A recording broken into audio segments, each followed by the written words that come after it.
الحمد لله نحمده ونستعينه ونستغفره ونؤمن به ونتوكل عليه ونعوذ بالله من شرور أنفسنا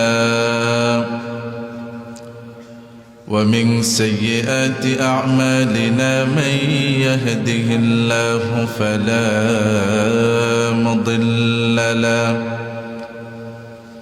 ومن يضلل فلن تجد له وليا مرشدا ونشهد أن لا إله إلا الله وحده لا شريك له ونشهد أن سيدنا وسندنا وحبيب ربنا ومولانا محمدا عبد الله ورسوله الذي أرسله الله تعالى بالحق بشيرا ونذيرا وداعيا إلى الله بإذنه وسراجا منيرا أما بعد فقد قال الله تعالى في كلامه المجيد وفي فرقانه الحميد أعوذ بالله من الشيطان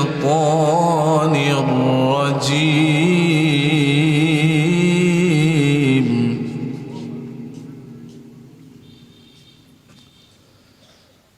بسم الله الرحمن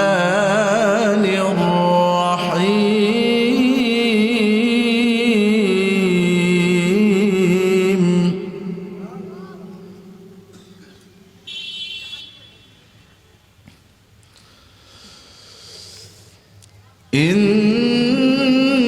إن للمتقين مفازا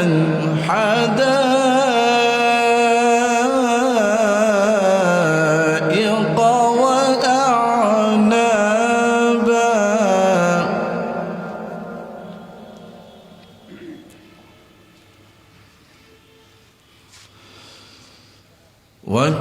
وكواعب أترابا وكأسا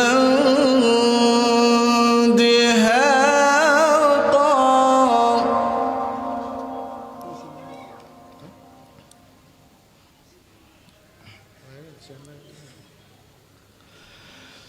لا يسمعون فيها لغوا ولا كذابا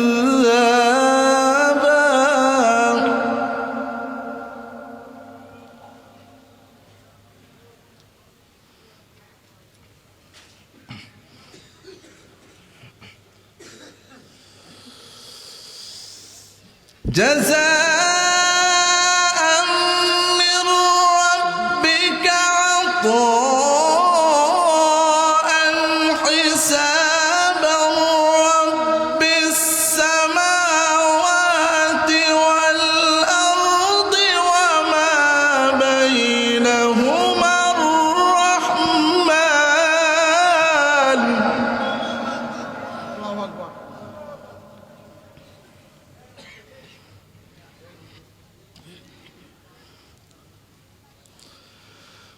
رب السماوات والأرض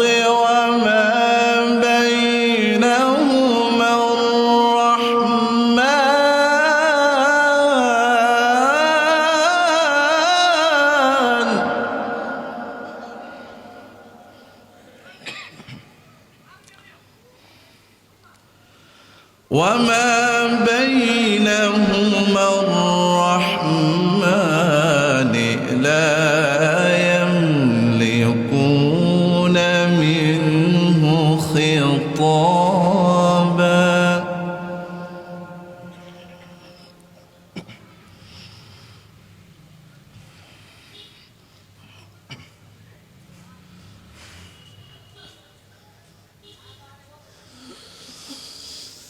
يوم يقوم الروح والملائكة صفا لا يتكلمون إلا من أذن له الرحمن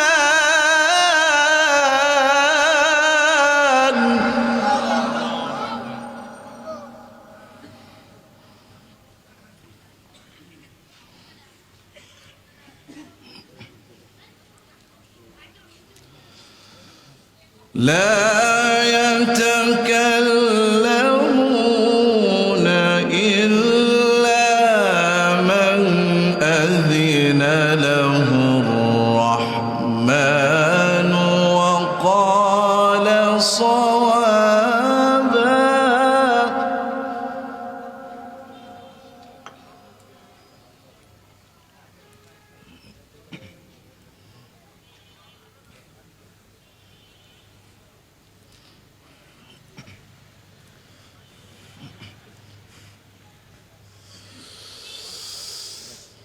يوم يقوم الروح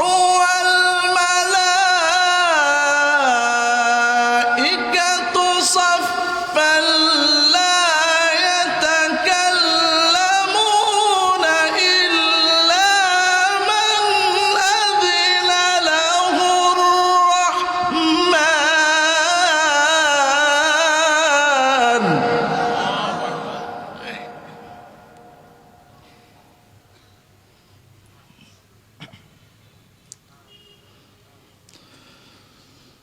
لا يتكلمون إلا من أذن له الرحمن وقال صوابا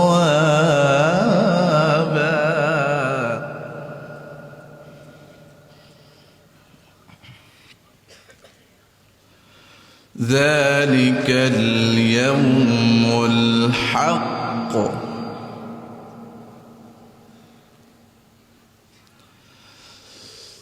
ذلك اليوم الحق فمن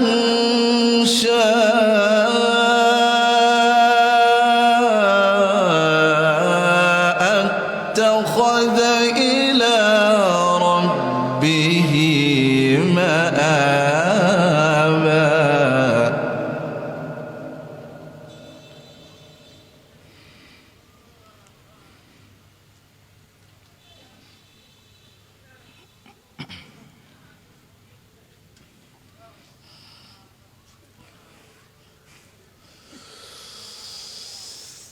ذلك اليوم الحق فمن شاء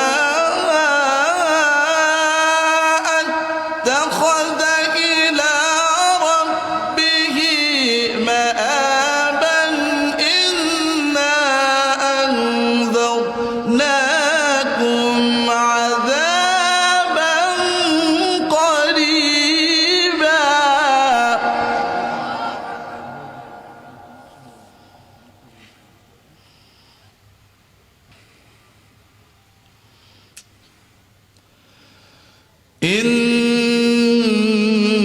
إنا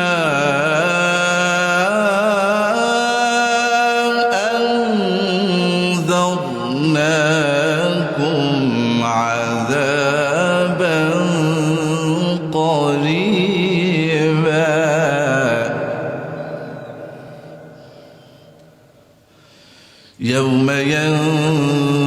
المرء ما قدمت يداه ويقول الكافر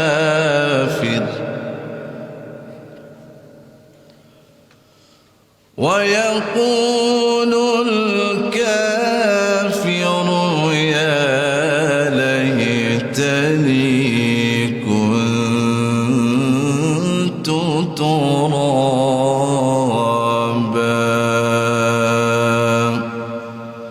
صدق الله العظيم. আমার মায়ের কথা পড়লে মনে আধারের মেঘে ঢেকে যায় হৃদয়, শ্রাবণের বাড়ি যেন দু চোখ ভরে, বেদনার স্মৃতি এসে আমায় কাঁদায়, আমায় কাঁদায়। আমার মায়ের কথা পড়লে মনে, কি মায়ের কথা মনে পড়ে আমাদের?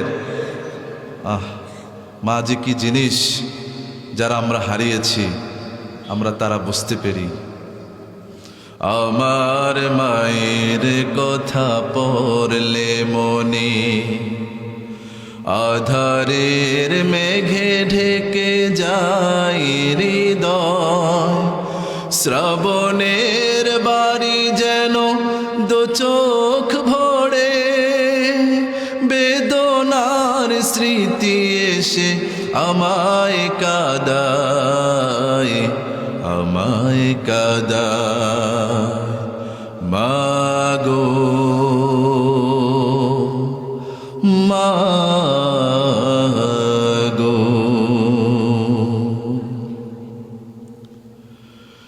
মায়েরা চল নিরে তোমরা যারা আছো মার স্নেহের ছায়া,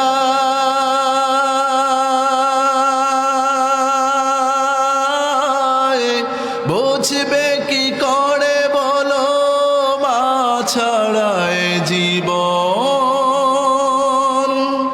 কত সহায়। মায়েরা চল নিরে তোমরা যারা আছো মার স্নেহের ছায়া,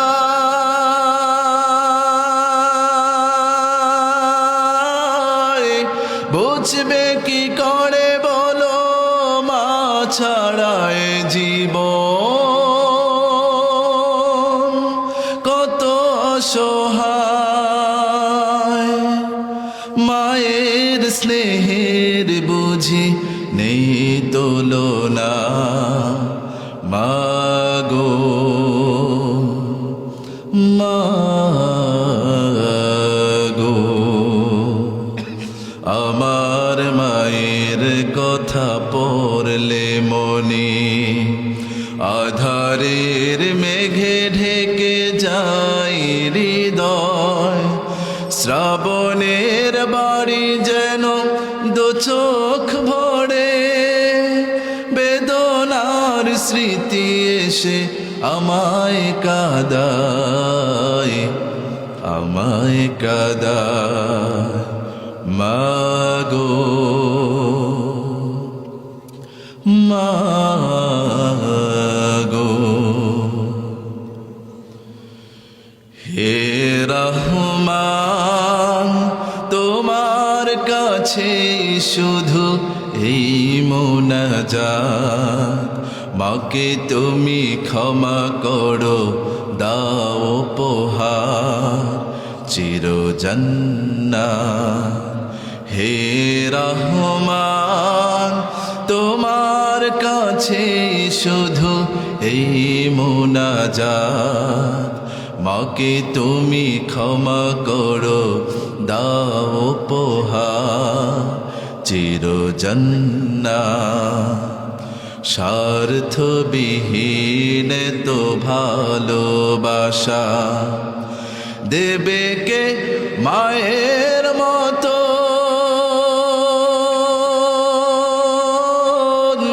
স্বার্থের আঘাতে সব কিছু ভাঙে তবু মাই তো আপন। স্বার্থবিহীন তো ভালোবাসা দেবে কে মায়ের মতো।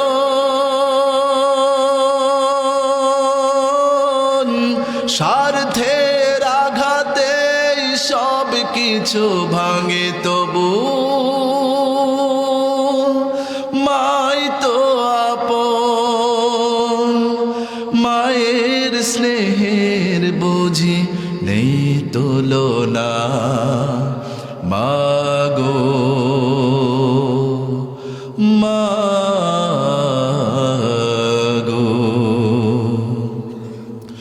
আমার মায়ের কথা পড়লে মনে আধারের মেঘে ঠেকে যায় হৃদয়।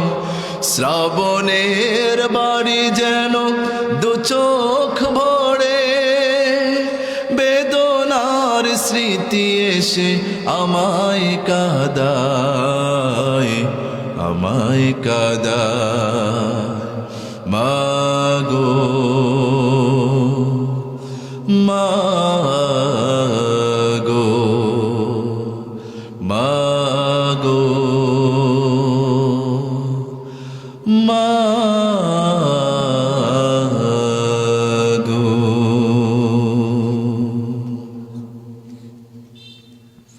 আমরা সবাই পড়ি আলহামদুলিল্লাহ। আপনারা সবাই ভালো আছেন?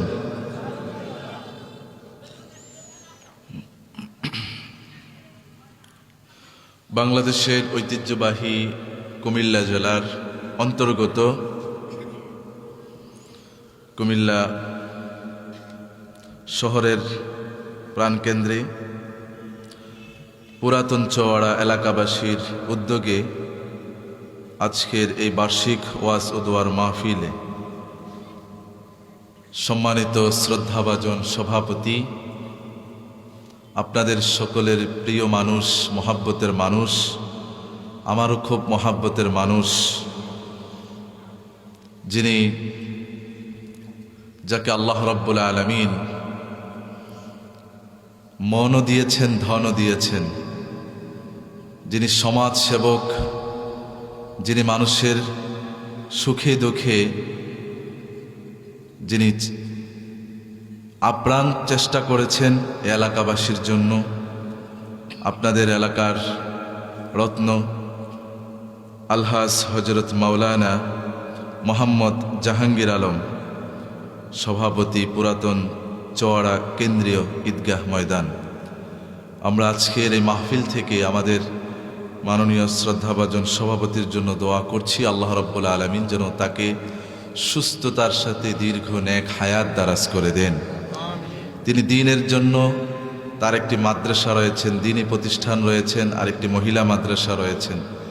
যে দ্বীনি প্রতিষ্ঠানগুলো রয়েছেন, আল্লাহ রাব্বুল আলামিন যেন এই প্রতিষ্ঠানগুলোকে সুন্দরভাবে পরিচালনা করে আল্লাহ রাব্বুল আলামিনের কাছে যেন সে একজন প্রিয় বান্দা হিসাবে আল্লাহর কাছে যেন মকবুল হয়, এজন্য আমরা সকলে দোয়া করি। সবাই পড়েন আমিন। আজকের মাহফিলের সম্মানিত সহ সভাপতি মাননীয় শ্রদ্ধাভাজন হজরত মাওলানা আব্দুল বারী সাহেব, শেখুল হাদিস, রানীর বাজার মাদ্রাসা ও খতিব, পুরাতন চওয়াড়া কেন্দ্রীয় ঈদগাহ ময়দান। হুজুর কি এসেছিলেন? আলহামদুলিল্লাহ। হুজুর অসুস্থ শুনেছি, আল্লাহ রাব্বুল আলামিন যেন হুজুরকে সিহহাতে কামিলা, হায়াতান তয়্যিবা দান করেন। সবাই বলেন আমিন। আল্লাহ রাব্বুল আলামিন যেন হুজুরের ছায়াকে যেন আমাদের মাঝে আরো দীর্ঘায়িত করেন। আমিন। আজকের মাহফিলের মাগরিবের পরে অত্যন্ত গুরুত্বপূর্ণ, সুন্দর, তাৎপর্যপূর্ণ আলোচনা করেছিলেন বাংলাদেশের আলোড়ন সৃষ্টিকারী বক্তা, বিশিষ্ট ইসলামী চিন্তাবিদ হজরত মাওলানা কারি জুনায়েদ আল হাবিব। এবং আজকের মাহফিলে আরও তাকরির পেশ করেছেন হাফিজ মাওলানা মুফতি মোহাম্মদ জুবায়ের আহমেদ সাহেব। আরও আলোচনা করেছেন হজরত মাওলানা আব্দুল কাইয়ুম মুরাদনগরী, আলোচনা করেছেন। যারাই এই মাহফিলের শুরু থেকে এখন পর্যন্ত আল্লাহ রাব্বুল আলামিনের কোরআনের আলোচনা করেছেন, তাদের এই আলোচনাগুলো আমাদের প্রত্যেকে আমলের নিয়তে শ্রবণ করে আমরা যেন বাস্তব জীবনে আমল করতে পারি। আল্লাহ রাব্বুল আলামিন যেন আমাদেরকে কবুল করেন, আমিন। আজকের এই মাহফিলের ইন্তেজামিয়া কমিটি যারা দিনরাত অক্লান্ত পরিশ্রম করে এই মাহফিল, এই সুন্দর এই বাগান সাজিয়েছেন, আমরা আজকে মাহফিলের তাদের জন্য দোয়া করি তাদের পক্ষ থেকে। এবং এখানে প্রবাসী অনেক ভাইয়েরাও, তারাও তাদের আর্থিক সহযোগিতার মাধ্যমে, এলাকাবাসীর আর্থিক সহযোগিতার মাধ্যমে এবং বুদ্ধি পরামর্শের মাধ্যমে আজকের এই মাহফিল, এই চমৎকার আয়োজন যারা সাজিয়েছেন, আল্লাহ রাব্বুল আলামিন যেন তাদেরকে জান্নাতের মধ্যে এর চাইতে আরো সুন্দর, তাদের জন্য সুন্দর ব্যবস্থা করে দেন, আমিন। আমি শুনেছি এই মাহফিলটি দীর্ঘ 3 বছর বন্ধ ছিল, আবার 3 বছর পরে আবার আগের প্রাণ ফিরে পেয়েছে। এই মাহফিলটি প্রত্যেক বছর জারি থাকুক, এটা আমরা কি সবাই চাই? সবাই চায় এটা?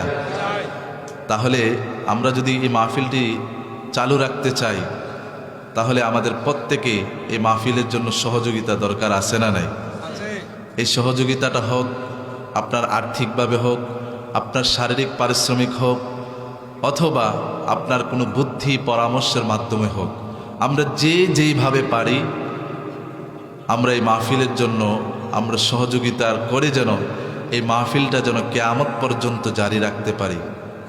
পারবো ইনশাআল্লাহ? আল্লাহ তাআলা যেন কবুল করেন, সবে করেন, আমিন।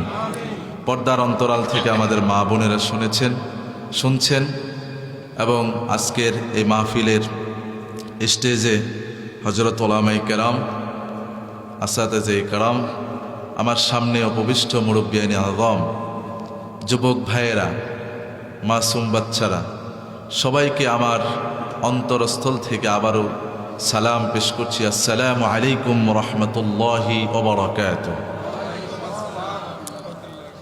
আপনারা সবাই কেমন আছেন? আলহামদুলিল্লাহ, আমিও ভালো আছি। আমাদেরকে যিনি ভালো রেখেছেন তিনি কে? যিনি আমাদেরকে সব সময় ভালো রাখেন তিনি কে? আবার যখন তিনি আমাদেরকে ভালো থেকে আবার অসুস্থ করে দেন তিনি কে? তাহলে সুস্থ অসুস্থতা দুটাই কার নেয়ামত? আল্লাহর নেয়ামত। অসুস্থ হলে কি আল্লাহর প্রতি রাগ করা যাবে? কারণ অসুস্থ যাদেরকে আল্লাহ রাব্বুল আলামিন দেন, এটাও তার জন্য একটা নেয়ামত, ঠিক কিনা?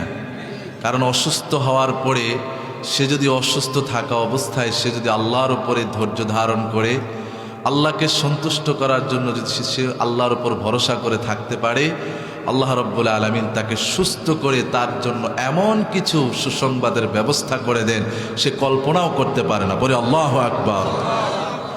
এজন্য আমরা সুখে দুঃখে সর্ব অবস্থায় একজনের প্রশংসা করব, চিল্লাইয়া বলেন তিনি কে? এজন্য আমরা সবাই পড়ছি আলহামদুলিল্লাহ, সবাই পড়ি আল্লাহু আকবার।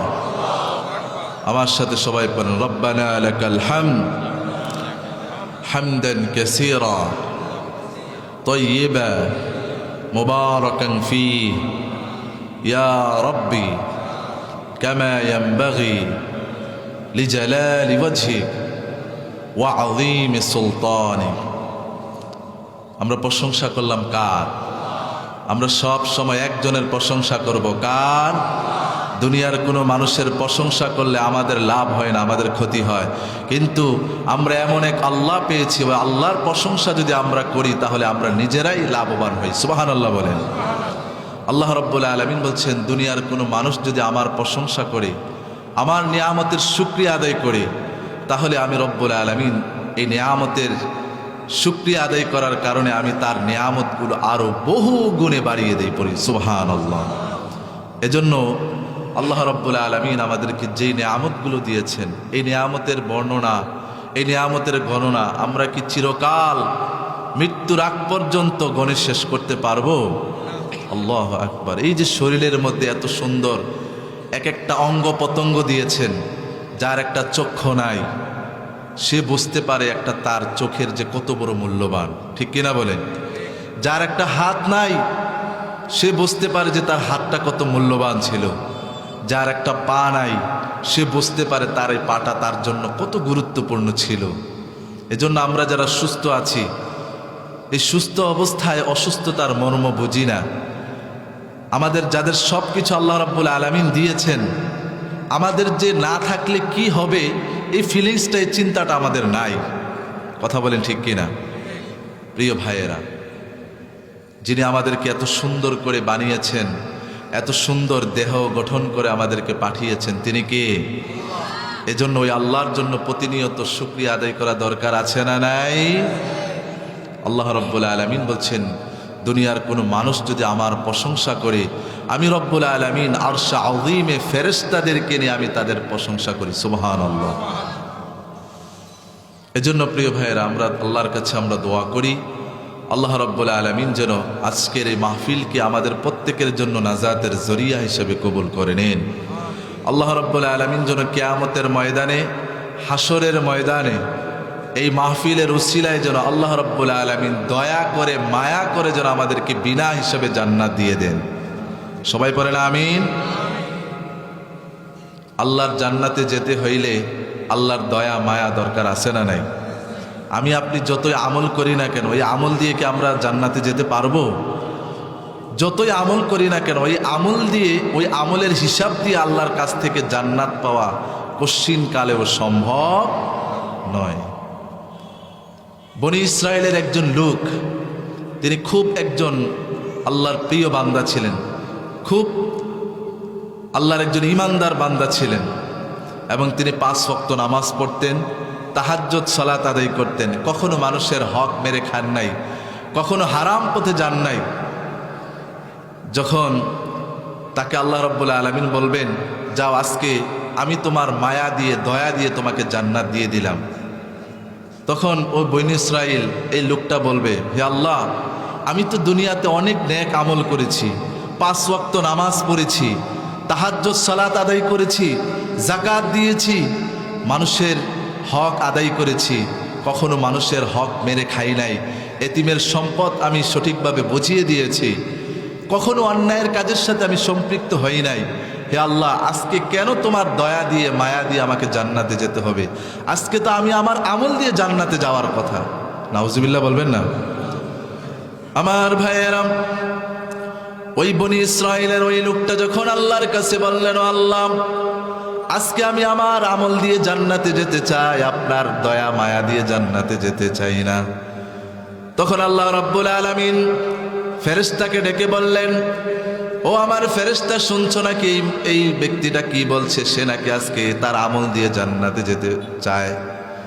দেখো, তার সারা জীবনের যত আমল আছে সমস্ত আমলগুলোকে এক পাল্লায় রাখো, আর আমি রব্বুল আলামিন তার শরীরের মধ্যে যে অঙ্গ প্রত্যঙ্গগুলো দিয়েছি, এই অঙ্গ প্রত্যঙ্গগুলোর মধ্যে একটা মাত্র অঙ্গ চক্ষু, একটা চক্ষুকে এক পাল্লায় রাখো, একটা চক্ষুকে এক পাল্লায় রাখো, আর তার সারা জীবনের সমস্ত নেক আমলগুলোকে এক পাল্লায় রাখো, দেখো কোনটা ভারী হয়ে যায়।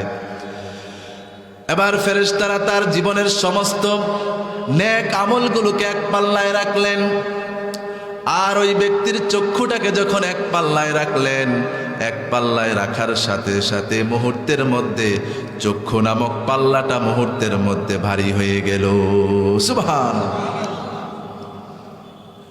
এবার আল্লাহ রাব্বুল আলামিন ওই বান্দাকে ডেকে বললেন, ওই বান্দা, কি খবর? তুমি নাকি তোমার আমল দিয়ে তুমি জান্নাতে যেতে পারবা? আজকে আমার দয়া এবং মায়ের প্রয়োজন নাই, তুমি যতই নেক আমল করো না কেন, আমি তোমাকে যেই চক্ষু, একটা চক্ষু দিয়েছি, ওই চক্ষুটার ওজন তো তোমার নেক আমল বহন করতে পারে নাই। সুতরাং তুমি যতই নেক আমল করো না কেন, তোমার শরীরের মধ্যে আমি যেই অঙ্গ প্রত্যঙ্গগুলো দিয়েছি, ওই অঙ্গ প্রত্যঙ্গগুলোর হিসাব দিয়ে তুমি শেষ করতে পারবে না, ঠিক কিনা বলেন? আমার ভাইয়েরা, আল্লাহ রাব্বুল আলামিন তখন বলবেন, ও আমার ফেরেশতারা, এই লোকটাকে তুমি জাহান্নামে পাঠিয়ে দাও। এই কথা শোনার পরে ওই বনী ইসরাইলের লোক আল্লাহর কাছে স্যালেন্ডার করবে, আল্লাহ আমি জানতাম না, আমি মনে করছিলাম আমল দিয়ে আপনার জান্নাতে চলে যেতে পারবো, কিন্তু আজকে দেখতে পেয়েছি আজকে আমার আমল দিয়ে আমি শুধু জান্নাতে যেতে পারবো না, আমি দুনিয়াতে যতই নেক আমল করি না কেন আপনি আমার শরীরের মধ্যে যে অঙ্গ প্রত্যঙ্গগুলো সেট করে দিয়েছেন, এক একটা অঙ্গের হিসাব যদি নেন, এক একটা অঙ্গের হিসাবের তুলনায় আমার আমলের পাল্লা একদম হালকা হয়ে যাবে। সুবহানাল্লাহ। সুতরাং আজকে আমি আমার আমল দিয়ে জান্নাতে যেতে পারবো না, ওগো আল্লাহ আমি ক্ষমা চাই, মাপ চাই, আজকে আপনার দয়া দিয়ে মায়া দিয়ে আপনি আমাকে জান্নাত দিয়ে দেন। সুবহানাল্লাহ বলবেন না? বনী ইসরাইলের লোকটা যখন আল্লাহর কাছে এভাবে স্যালেন্ডার করবে, অনুতপ্ত হবে, হে আল্লাহ আমি আমার ভুল বুঝতে পেরেছি, হে আল্লাহ আমি যতই নেক আমল করি না কেন এই নেক আমল দিয়ে যদি আপনার দয়া এবং মায়া না থাকে আমি কশ্চিনকালেও জান্নাতে যেতে পারবো। হে আল্লাহ আপনি আপনার দয়া দিয়ে মায়া দিয়ে আজকে আমাকে জান্নাত দিয়ে দেন। সুবহানাল্লাহ বলেন। আমরাও আল্লাহর কাছে আজকের এই মাহফিল থেকে তৌফিক কামনা করি, হে আল্লাহ দুনিয়াতে যেই নেক আমলগুলো করি এই নেক আমল উসিলায় আপনি যেন আমাদেরকে দয়া করে মায়া করে মোহাব্বত করে আপনি যেন বিনা হিসাবে আমাদেরকে জান্নাত দান করেন। সবাই বলেন আমিন। প্রিয় ভাইয়েরা, আজকে আমি আপনাদের সামনে যে বিষয়টা নিয়ে আলোচনা করতে চাই, আমরা সকলেই কার বান্দা? সবাই কথা বলতে হবে, আমরা কার গোলাম? আমরা আল্লাহর প্রিয় বান্দা হতে চাই কি চাই না? জোরে বলেন চাই কি চাই না? আল্লাহর প্রিয় বান্দা হতে চাইলে আল্লাহর বিধি বিধান, আল্লাহর কিছু কাজ আমাদেরকে দিয়েছেন, এগুলো করার মাধ্যমেই আল্লাহর একেবারে কাছাকাছি বান্দাদের অন্তর্ভুক্ত হওয়া যাবে। ঠিক কিনা বলেন? আমরা পৃথিবীতে প্রতিটা মানুষ চাই যে আমরা আল্লাহর ভালোবাসা অর্জন করতে, আল্লাহর নিকটবর্তী বান্দাদের কাতারে সামিল হতে, কিন্তু দুঃখজনক বিষয়, আফসোসের বিষয় হচ্ছে আমাদের চাল চলন কথাবার্তা উঠা বয়সা এমনভাবে আমরা চলাচল করি যেগুলো আল্লাহর একজন প্রিয় বান্দাদের বৈশিষ্ট্যের সাথে আমাদের কাজে কর্মের সাথে মিল নাই। ঠিক কিনা বলেন? চলুন আজকে আমরা জানবো কোরআন সুন্নাহ থেকে কি কি কাজ করলে আল্লাহর নৈকট্য বান্দাদের কাতারে সামিল হওয়া যায়, আল্লাহর প্রিয় বান্দার কাতারে সামিল হওয়া যায়। আমরা যদি আল্লাহর প্রিয় বান্দা হতে পারি, এর চাইতে বড় কোনো আল্লাহর কাছে চাওয়া আমাদের আছে?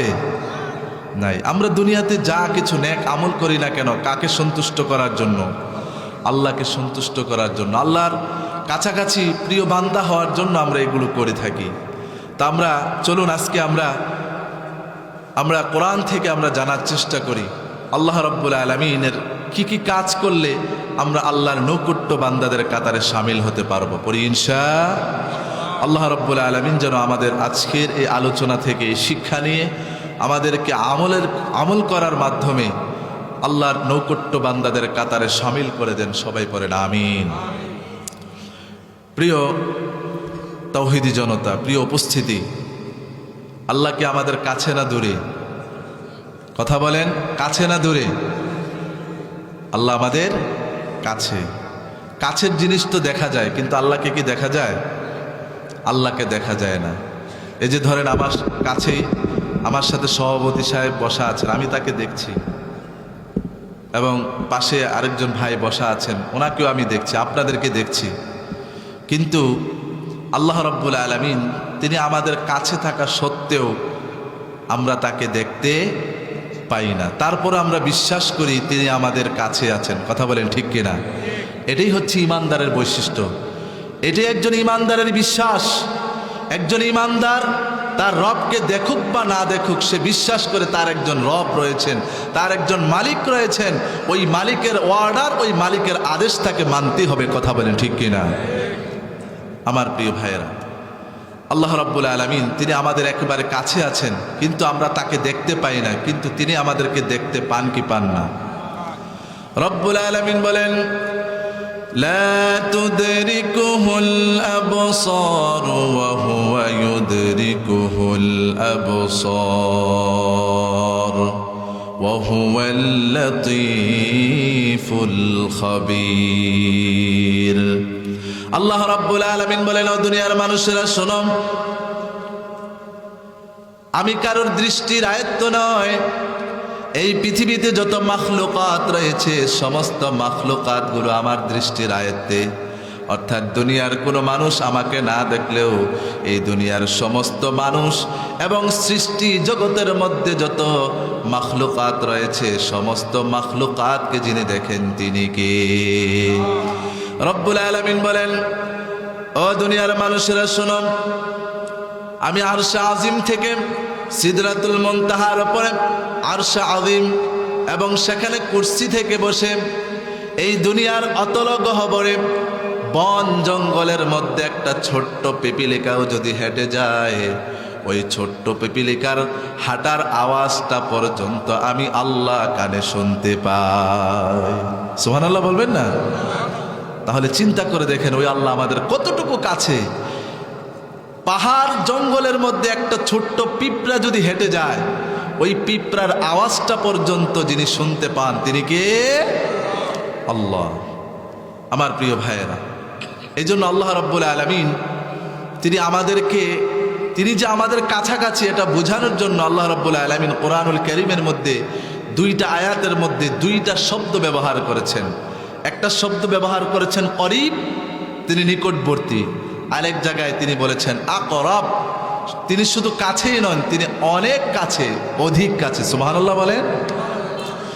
আল্লাহ রাব্বুল আলামিন বলেন, وَإِذَا سَأَلَكَ عِبَادِي عَنِّي فَإِنِّي قَرِيبٌ أُجِيبُ دَعْوَةَ الدَّاعِ إِذَا دَعَانِ فَلْيَسْتَجِيبُوا لِي وَلْيُؤْمِنُوا بِي لَعَلَّهُمْ يَرْشُدُونَ।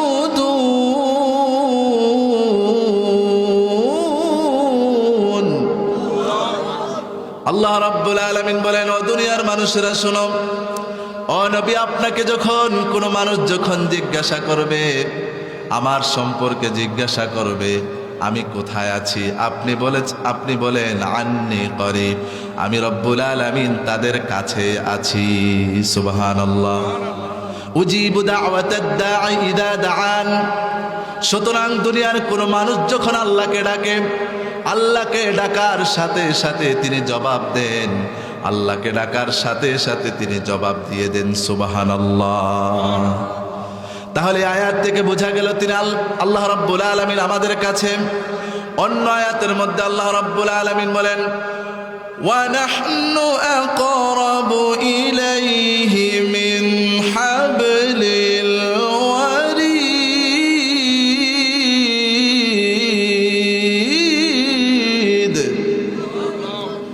রব্বুল আলামিন বলেন, ও দুনিয়ার মানুষেরা শোনো, আমি তোমাদের কতটা কাছে। শোনো, এই যে ঘাড়ের ভিতরে রগ আছে না নাই, ওই রগটা যতটুকু ঘাড় থেকে কাছাকাছি, এর চাইতে আরো বেশি তোমাদের কাছাকাছি আমি।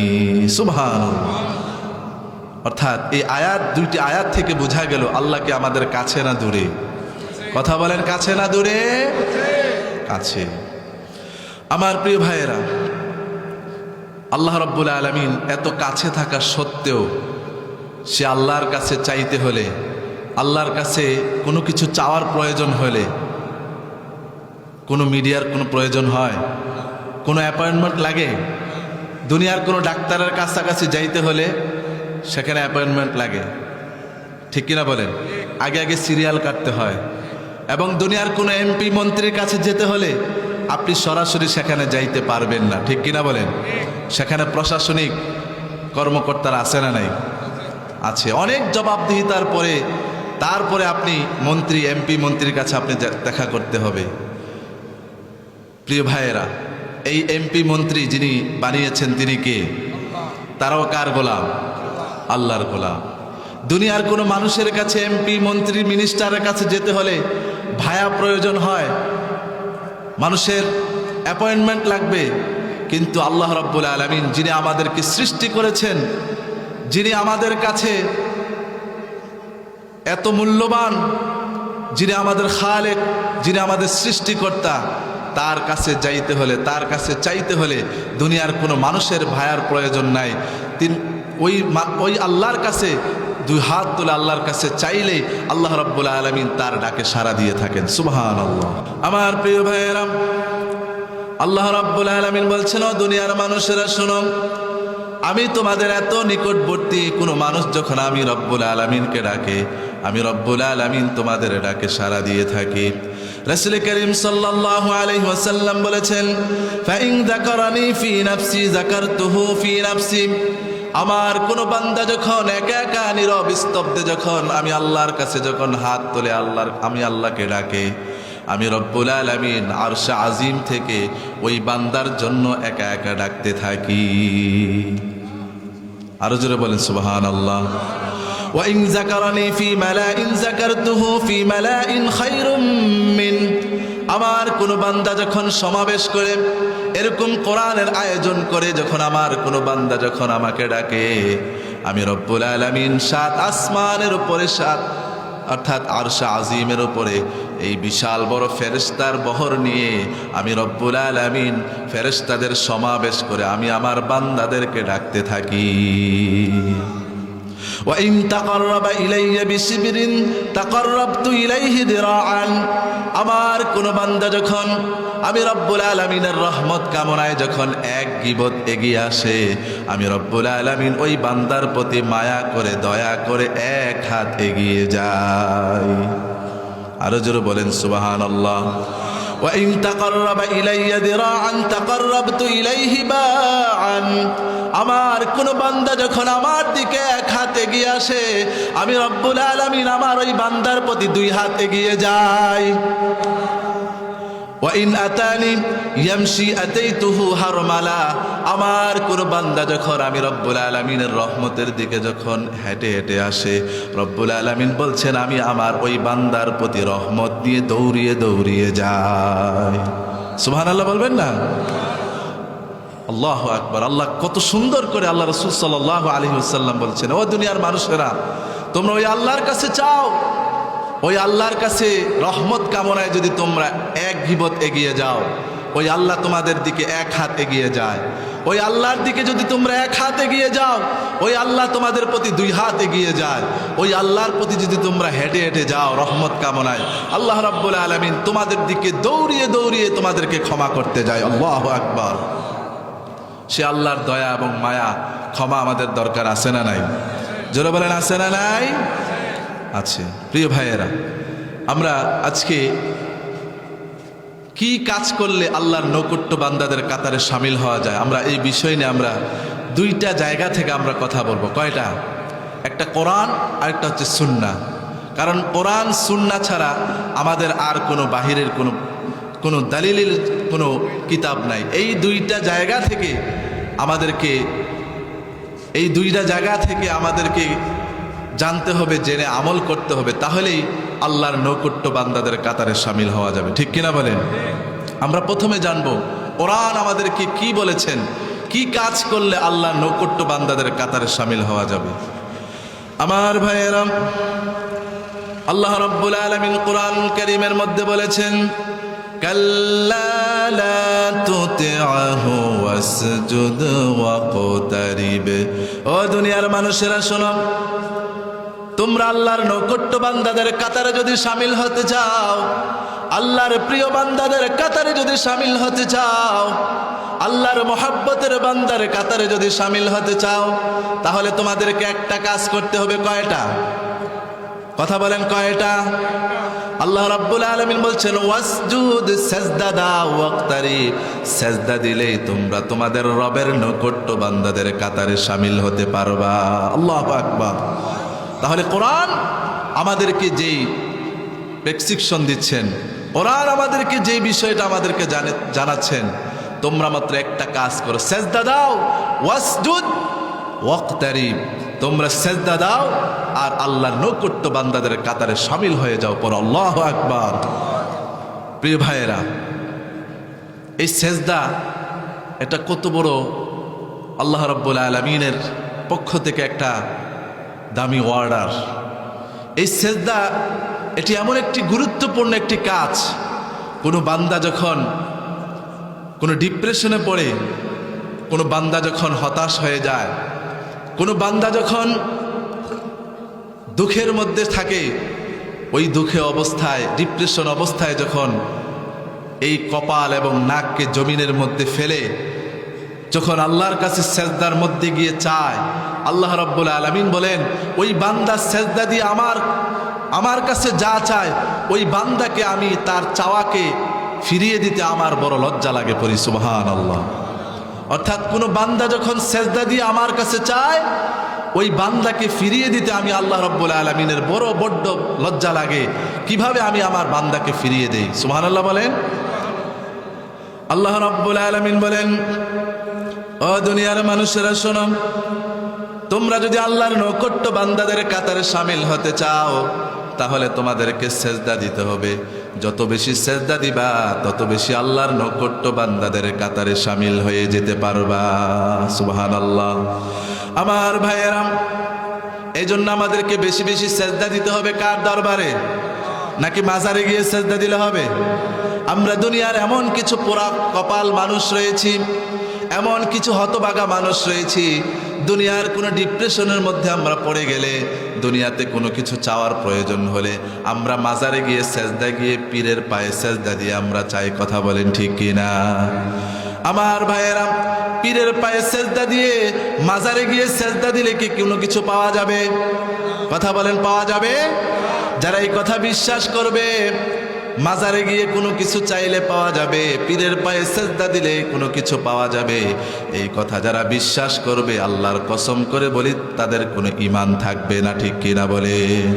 তারা মুহূর্তের মধ্যে তারা বেঈমান হয়ে যাবে। ঠিক কিনা বলেন? আজকে দুঃখজনক বিষয় হলো, আজকে বাংলাদেশে এমন কিছু বন্ড মাজার রয়েছে, কিছু কিছু মাজার রয়েছে আলহামদুলিল্লাহ হকপন্থী মাজার, এবং আরো অসংখ্য মাজার বাংলাদেশে রয়েছে, বন্ড মাজার। এই তাদের মাজার দেওয়ার উদ্দেশ্য হচ্ছে তাদের পেট ভর্তি করা। ঠিক কিনা বলেন? তাদের ব্যবসা চাঙ্গা হওয়ার জন্য তারা যেখানে সেখানে মাজার দিয়ে বসে আছে। তাদেরকে যদি জিজ্ঞেস করা হয় অমুক জায়গায় কে শুয়ে আছে, তারা বলতেও পারে না যে এখানে কে শুয়ে আছে। ঠিক কিনা বলেন? কারণ তাদের উদ্দেশ্য হচ্ছে এই মাজার দিলে এখানে এসে মানুষ মুরিদ হবে, মুরিদ হয়ে এখানে মানুষ মাজারে এসে টাকা দিয়ে যাবে, পয়সা দিয়ে যাবে, হ্যাঁ, মানুষ এখানে মান্নত করে যাবে, গরু দিয়ে যাবে, ছাগল দিয়ে, এটাই হচ্ছে তাদের উদ্দেশ্য। কথা বলেন ঠিক কিনা? আমার প্রিয় ভাইয়েরা, আজকে এরকম করে বাংলাদেশে অসংখ্য জায়গার মধ্যে ভণ্ড মাজার তৈরি করে আজকে আমাদের গ্রামের সহজ সরল মহিলা এবং পুরুষদেরকে তারা গায়েল করে তাদেরকে ঈমান থেকে দূরে সরে রাখছে। কথা বলেন ঠিক কিনা? প্রিয় ভাইয়েরা, যে সমস্ত মাজারগুলোতে সেজদা দেওয়া হয়, যেই সমস্ত মাজারগুলোতে শিরকি কাজ করা হয়, ওই সমস্ত মাজারগুলোকে আমরা বয়কট করব পরে ইনশাআল্লাহ। ঠিক কিনা বলেন? এই মাজারগুলোর সাথে আমাদের মুসলমানদের কোনো সম্পর্ক নাই। কারণ আমরা যদি সেজদা দিতে হয়, আমাদের কোনো চাওয়ার প্রয়োজন হলে চাইতে হবে কার কাছে? তিনি আমাদেরকে সৃষ্টি করেছেন, তিনি আমাদের রব, তিনি আমাদের মালিক।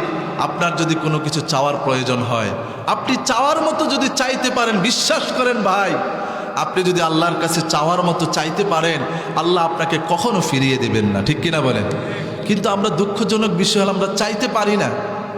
আমাদের চাওয়া যেভাবে দরকার আমরা সেভাবে চাইতে পারি না, যার কারণে আমরা আল্লাহর কাছে চাই ঠিক, কিন্তু আমাদের নিয়ত ঠিক না থাকার কারণে আমরা আল্লাহর কাছে সঠিকভাবে সেটা আমরা পাই না। এজন্য প্রিয় ভাইয়েরা, আমাদেরকে চাইতে হবে এক জায়গায়। চিল্লায়া বলেন তিনি কে? এজন্য আল্লাহ রাব্বুল আলামিন বলেন, কাল্লা লা তুতি'হু ওয়াসজুদ ওয়াকতারিব।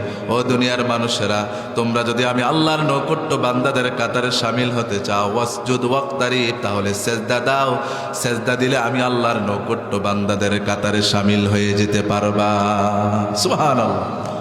আল্লাহ রাব্বুল আলামিন বলেন, ও দুনিয়ার মানুষেরা শোনো, তোমরা যে মসজিদের মধ্যে যে টাইলসের মধ্যে সেজদা দাও, তোমরা মনে করো যে তোমাদের সেজদাটা টাইলসের মধ্যে দাও, অথচ আল্লাহ রব্বুল আলামিন বলছেন দুনিয়ার কোনো মানুষ যখন মসজিদে গিয়ে দুনিয়ার কোনো জমিনের মধ্যে আমি রব্বুল আলামিনকে সাক্ষী রেখে যখন আমি রব্বুল আলামিনের প্রতি যদি সেজদা দেয়, ওই সেজদাটা দুনিয়ার কোনো জমিনের মধ্যে পড়ে না, এটা আমি আল্লাহ রব্বুল আলামিনের কুদরতি পায়ের মধ্যে সেজদা পড়ে যায়। সুবহানাল্লাহ। সেজন্য আমি রব্বুল আলামিনের কুদরতি পায়ের মধ্যে সেজদা দিয়ে থাকে পড়ে আল্লাহু আকবার। এজন্য প্রিয় ভাইয়েরা, আমাদেরকে সেজদা দেওয়া দরকার আছে না নাই? সেজদা দিয়ে আমাদেরকে আল্লাহর কাছে চাওয়া দরকার আছে না নাই? এজন্য সেজদায় গিয়ে আল্লাহর কাছে চাইবেন। সেজদায় গিয়ে দোয়া করা, এটা দোয়া কবুলের অত্যন্ত গুরুত্বপূর্ণ একটি সময়। এজন্য আপনারা যদি কারোর কোনো কিছু প্রয়োজন হয়, আপনারা যদি কোনো ডিপ্রেশনে পড়েন, কোনো কিছু চাওয়ার প্রয়োজন হলে আপনি সাথে সাথে 2 রাকাত সালাত আদায় করে আপনি সেজদায় গিয়ে আপনি ইচ্ছা মতো আল্লাহর কাছে 2 চোখের পানি ফেলে আল্লাহর কাছে চান, আল্লাহ রাব্বুল আলামিন মুহূর্তের মধ্যে আপনার চাওয়াকে পাওয়াতে রূপান্তরিত করে দিবেন। সুবহানাল্লাহ। এজন্য প্রিয় ভাইরা, আমাদেরকে সেজদার মতো সেজদা দিতে হবে। শুধু সেজদা দিলে হবে না। আমরা অনেক নামাজি আছি, মানে সেজদাতে যেই মসজিদের মধ্যে মোরগ যেমন মোরগের বাচ্চাকে ঠকঠক করে খাবার শেখায়, এরকম করে কোনো রকম সেজদা দিয়ে আমরা মনে করি যে এই আমরা নামাজটা কোনো রকম আদায় করতে পারলেই হয়। কথা বলেন ঠিক কিনা? ধীরস্থিরভাবে নামাজের মধ্যে রুকু দেওয়া, সেজদা দেওয়া, এটা কি ওয়াজিব। নামাজের ভিতরে তারতিব সহকারে নামাজ আদায় করা, এটা ওয়াজিব। এটা যদি তরক হয়ে যায় তাহলে নামাজ শুদ্ধ হবে না। এজন্য আমরা সেজদা দিতে জানি না, আমরা কোনো রকম সেজদা দিয়ে উঠে যাই। সেজদার ভিতরে যে কত গুরুত্বপূর্ণ দোয়াগুলো রয়েছে, সেজদার ভিতরে গিয়ে আল্লাহর কাছে যে গুরুত্বপূর্ণ চাওয়ার যেই দোয়াগুলো রয়েছে, এগুলো দিয়ে আমরা আল্লাহর কাছে চাই না। যার কারণে আমরা এই সেজদা দিয়েও আমরা 5 ওয়াক্ত নামাজ পড়েও আমরা আমাদের কোনো লাভবান হয় না। কথা বলেন ঠিক কিনা? এজন্য প্রিয় ভাইয়েরা, আপনাকে সালাত আদায় করতে হবে, সেজদা দিতে হবে এমনভাবে যেমনভাবে সাহাবাই কেরাম রিদওয়ানুল্লাহি তাআলা আলাইহিম আজমাইন তারা সেজদা দিয়েছেন। এবং ধীরস্থিরভাবে সালাত আদায় করতে হবে, রুকু সেজদাগুলো দিতে হবে। রাসূল করিম সাল্লাল্লাহু আলাইহি ওয়াসাল্লাম বলেছেন, সল্লু সালাতান মুয়াদ্দি'। ও দুনিয়ার উম্মতেরা শোনো, তোমরা এমনভাবে সালাত আদায় করো, যে সালাতটা তোমরা আদায় করো মনে করবা যে এই সালাতটা তোমাদের জীবনের সর্বশেষ সালাত। ঠিক কিনা বলেন? অর্থাৎ একজন ইমানদারের বৈশিষ্ট্য হচ্ছে, একজন ইমানদার সেই অনুভূতি নিয়ে চলবে। ধরেন আজকে এশারের নামাজ আমরা আদায় করেছি, মনে করতে হবে হয়তোবা এটাই আমার জীবনের সর্বশেষ নামাজ। হতে পারে আগামী ফজরের নামাজটা আমি নাও পেতে পারি। এরকম কোনো গ্যারান্টি আছে? জোরে বলেন, আছে? কোনো গ্যারান্টি নাই। আজকে মৃত্যুর কোনো গ্যারান্টি নাই। মুহূর্তের মধ্যে সকালবেলায় মার কাছে বাবার কাছে ছোট্ট সন্তান স্কুলে যায় সুন্দরভাবে বিদায় নিয়ে, কিন্তু স্কুল থেকে অনেকে লাশ হয়ে বাসার মধ্যে ফিরে আসে। এরকম আছে না নাই? এজন্য ভাই, মৃত্যুর কোনো গ্যারান্টি নাই। একজন ইমানদারের বৈশিষ্ট্য হচ্ছে যখনই যে ওয়াক্তের সালাতে সে দাঁড়াবে মনে করতে হবে যে এটাই তার জীবনের সর্বশেষ সালাত। হতে পারে আগামী সালাত তার নাও আসতে পারে। এরকম ফিলিংস নিয়ে যদি আমরা নামাজের মধ্যে দাঁড়াতে পারি, তাহলে এই নামাজের মধ্যে আমাদের কোনো তাড়াহুড়ার বিষয়টা আসে না। তখন যদি আমরা কোনোভাবে জানতে পারি যে স্বপ্নের মাধ্যমে হোক, যেভাবে হোক, যদি আমরা জানতে পারি যে আজকে আমার জীবনের সর্বশেষ হায়াত, আগামীকাল আল্লাহ রাব্বুল আলামিন তিনি আমাদেরকে তিনি মুসাফির করে তিনি নিয়ে যাবেন, অর্থাৎ মৃত্যুর স্বাদ তিনি গ্রহণ করে নেবেন। এটা যদি আমরা জানতে পারি যে আজকে আগামী ফজরের নামাজটা আমার সর্বশেষ নামাজ, এরপরে আমি আর সুযোগ পাবো না, তাহলে একজন ইমানদার সে ওই নামাজটা দুনিয়াতে যতদিন নামাজ আদায় করেছে সকল নামাজের চাইতে ওই নামাজটা সবচাইতে বেশি ভালো হবে এবং ধীরস্থির হবে। কথা বলেন ঠিক কিনা? সে চাইবে জীবনে যা কিছু নামাজ পড়েছি না কেন, যত তাড়াহুড়া পড়েছি না কেন, আজকে যেহেতু আমার এই ফজরের নামাজটা সর্বশেষ নামাজ, এই ফজরের নামাজটা আমি যত ধীরস্থিরভাবে হোক, যত সুন্দর করে হোক, আমি এই নামাজটা আমি আদায় করতেই হবে। ঠিক কিনা বলেন? ঠিক তেমনিভাবে একজন ইমানদার প্রত্যেকটা ওয়াক্ত তার জীবনের শেষ মুহূর্ত ভেবেই তাকে সালাত আদায় করতে হবে। তাহলেই ওই সালাতটা ধীরস্থির হবে, এবং এই ধীরস্থিরতার সাথে সালাত আদায় করলে যিনি কবুল করে নেবেন তিনি কে? নামাজের মধ্যে তাড়াহুড়া করা এটা ইমানদারের বৈশিষ্ট্য নয়, এটা হচ্ছে চোরের স্বভাব। বলি নাউজুবিল্লাহ। রাসূল করিম সাল্লাল্লাহু আলাইহি ওয়াসাল্লাম বলেছেন, ও আমার সাহাবারা শোনো, তোমরা কি জানো নাকি দুনিয়ার মধ্যে সবচাইতে নিকৃষ্ট চোর কারা?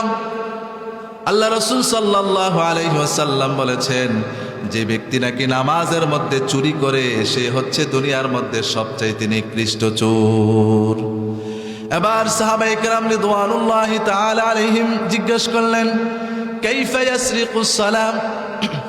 ওগো আল্লাহর নবী, নামাজের ভিতরে আবার কিভাবে চুরি করে? তখন আল্লাহর হাবিব সাল্লাল্লাহু আলাইহি ওয়াসাল্লাম বলছেন, ইয়াসরিকু ফি রুকুইহি ওয়া সুজুদিহি, যে ব্যক্তি নাকি নামাজের মধ্যে রুকু সেজদার মধ্যে তাড়াহুড়া করে, রুকু সেজদার মধ্যে চুরি করে, সে হচ্ছে আল্লাহর এই জমিনের মধ্যে সবচাইতে নিকৃষ্ট চোর। পড়ি নাউজুবিল্লাহ। সবচাইতে নিকৃষ্ট চোর হচ্ছে ওই ব্যক্তি যে ব্যক্তি নাকি নামাজের মধ্যে তাড়াহুড়া করে, রুকু সেজদা ঠিকভাবে দেয় না, সে হচ্ছে আল্লাহর নবীর ভাষ্য অনুযায়ী সে হচ্ছে নিকৃষ্ট চোর। পরি কথা বলেন ঠিক কিনা? এজন্য আমার প্রিয় ভাইয়েরা, আমরা কি ওই চোরের কাতারে সামিল হতে চাই? নাকি একজন ইমানদার যেভাবে ধীরস্থিরভাবে সালাত আদায় করে, সাহাবায়ে কেরাম যেভাবে ধীরস্থিরভাবে সালাত আদায় করে আল্লাহর প্রিয় বান্দাদের কাতারে সামিল হয়েছেন, আমরাও সেইভাবে ধীরস্থিরভাবে সালাত আদায় করে আল্লাহর নৌকট্য বান্দাদের কাতারে সামিল হতে চাই। ঠিক কিনা বলেন? এজন্য আল্লাহ রাব্বুল আলামিন বলেছেন, ও দুনিয়ার মানুষেরা শোনো, কাল্লা লা তুতিউহু ওয়াসজুদ ওয়াকতারিব, তোমরা যদি আমি আল্লাহর নৌকট্য বান্দাদের কাতারে শামিল হতে চাও তাহলে তোমরা সেজদা দাও, আমি রব্বুল আলামিন তোমাদেরকে নৌকট্য বান্দাদের কাতারে শামিল করে নিব। সুবহানাল্লাহ। আমার প্রিয় ভাইয়েরা, এক সাহাবী আল্লাহ রাসূল সাল্লাল্লাহু আলাইহি ওয়াসাল্লামের কাছে এসে জিজ্ঞেস করলেন, ওগো আল্লাহর রাসূল, আল্লিমনি আমালান ইদা আমিলতুহু ইয়াদখুলুল জান্নাহ। ওগো আল্লাহর রাসূল, আপনি আমাকে এমন একটা আমল শিখিয়ে দেন যে আমলটা শিখার কারণে, যে আমলটা করার কারণে আমি আল্লাহর জান্নাতে যেতে পারবো, এমন একটা আমল আমাকে শিখিয়ে দেন। সুবহানাল্লাহ। আল্লাহ রাসূল সাল্লাল্লাহু আলাইহি ওয়াসাল্লাম বলছেন, আলাইকা বিকাসরাতিস সুজুদ, তুমি বেশি বেশি করে সেজদা দাও। যত বেশি সেজদা দিবে, বেশি বেশি সেজদা দেওয়ার মাধ্যমে আল্লাহ রাব্বুল আলামিন তোমাকে জান্নাত দিয়ে দিবেন। সুবহানাল্লাহ। অর্থাৎ জান্নাতে যেতে হলে সেজদার কোনো বিকল্প নাই। কথা বলেন ঠিক কিনা? এজন্য প্রিয় ভাইয়েরা, আল্লাহ রাসূল সাল্লাল্লাহু আলাইহি ওয়াসাল্লাম তিনি কিভাবে সেজদা দিতে হবে, কিভাবে নামাজ পড়তে হবে, এই পদ্ধতিগুলো আমাদেরকে শিখিয়ে দিয়েছেন। ঠিক কিনা বলেন? এই পদ্ধতির আলোকে যদি আমরা সেজদা দিতে পারি, সালাতগুলো আদায় করতে পারি, তাহলে এই সালাতগুলো যিনি কবুল করে নেবেন তিনি কে?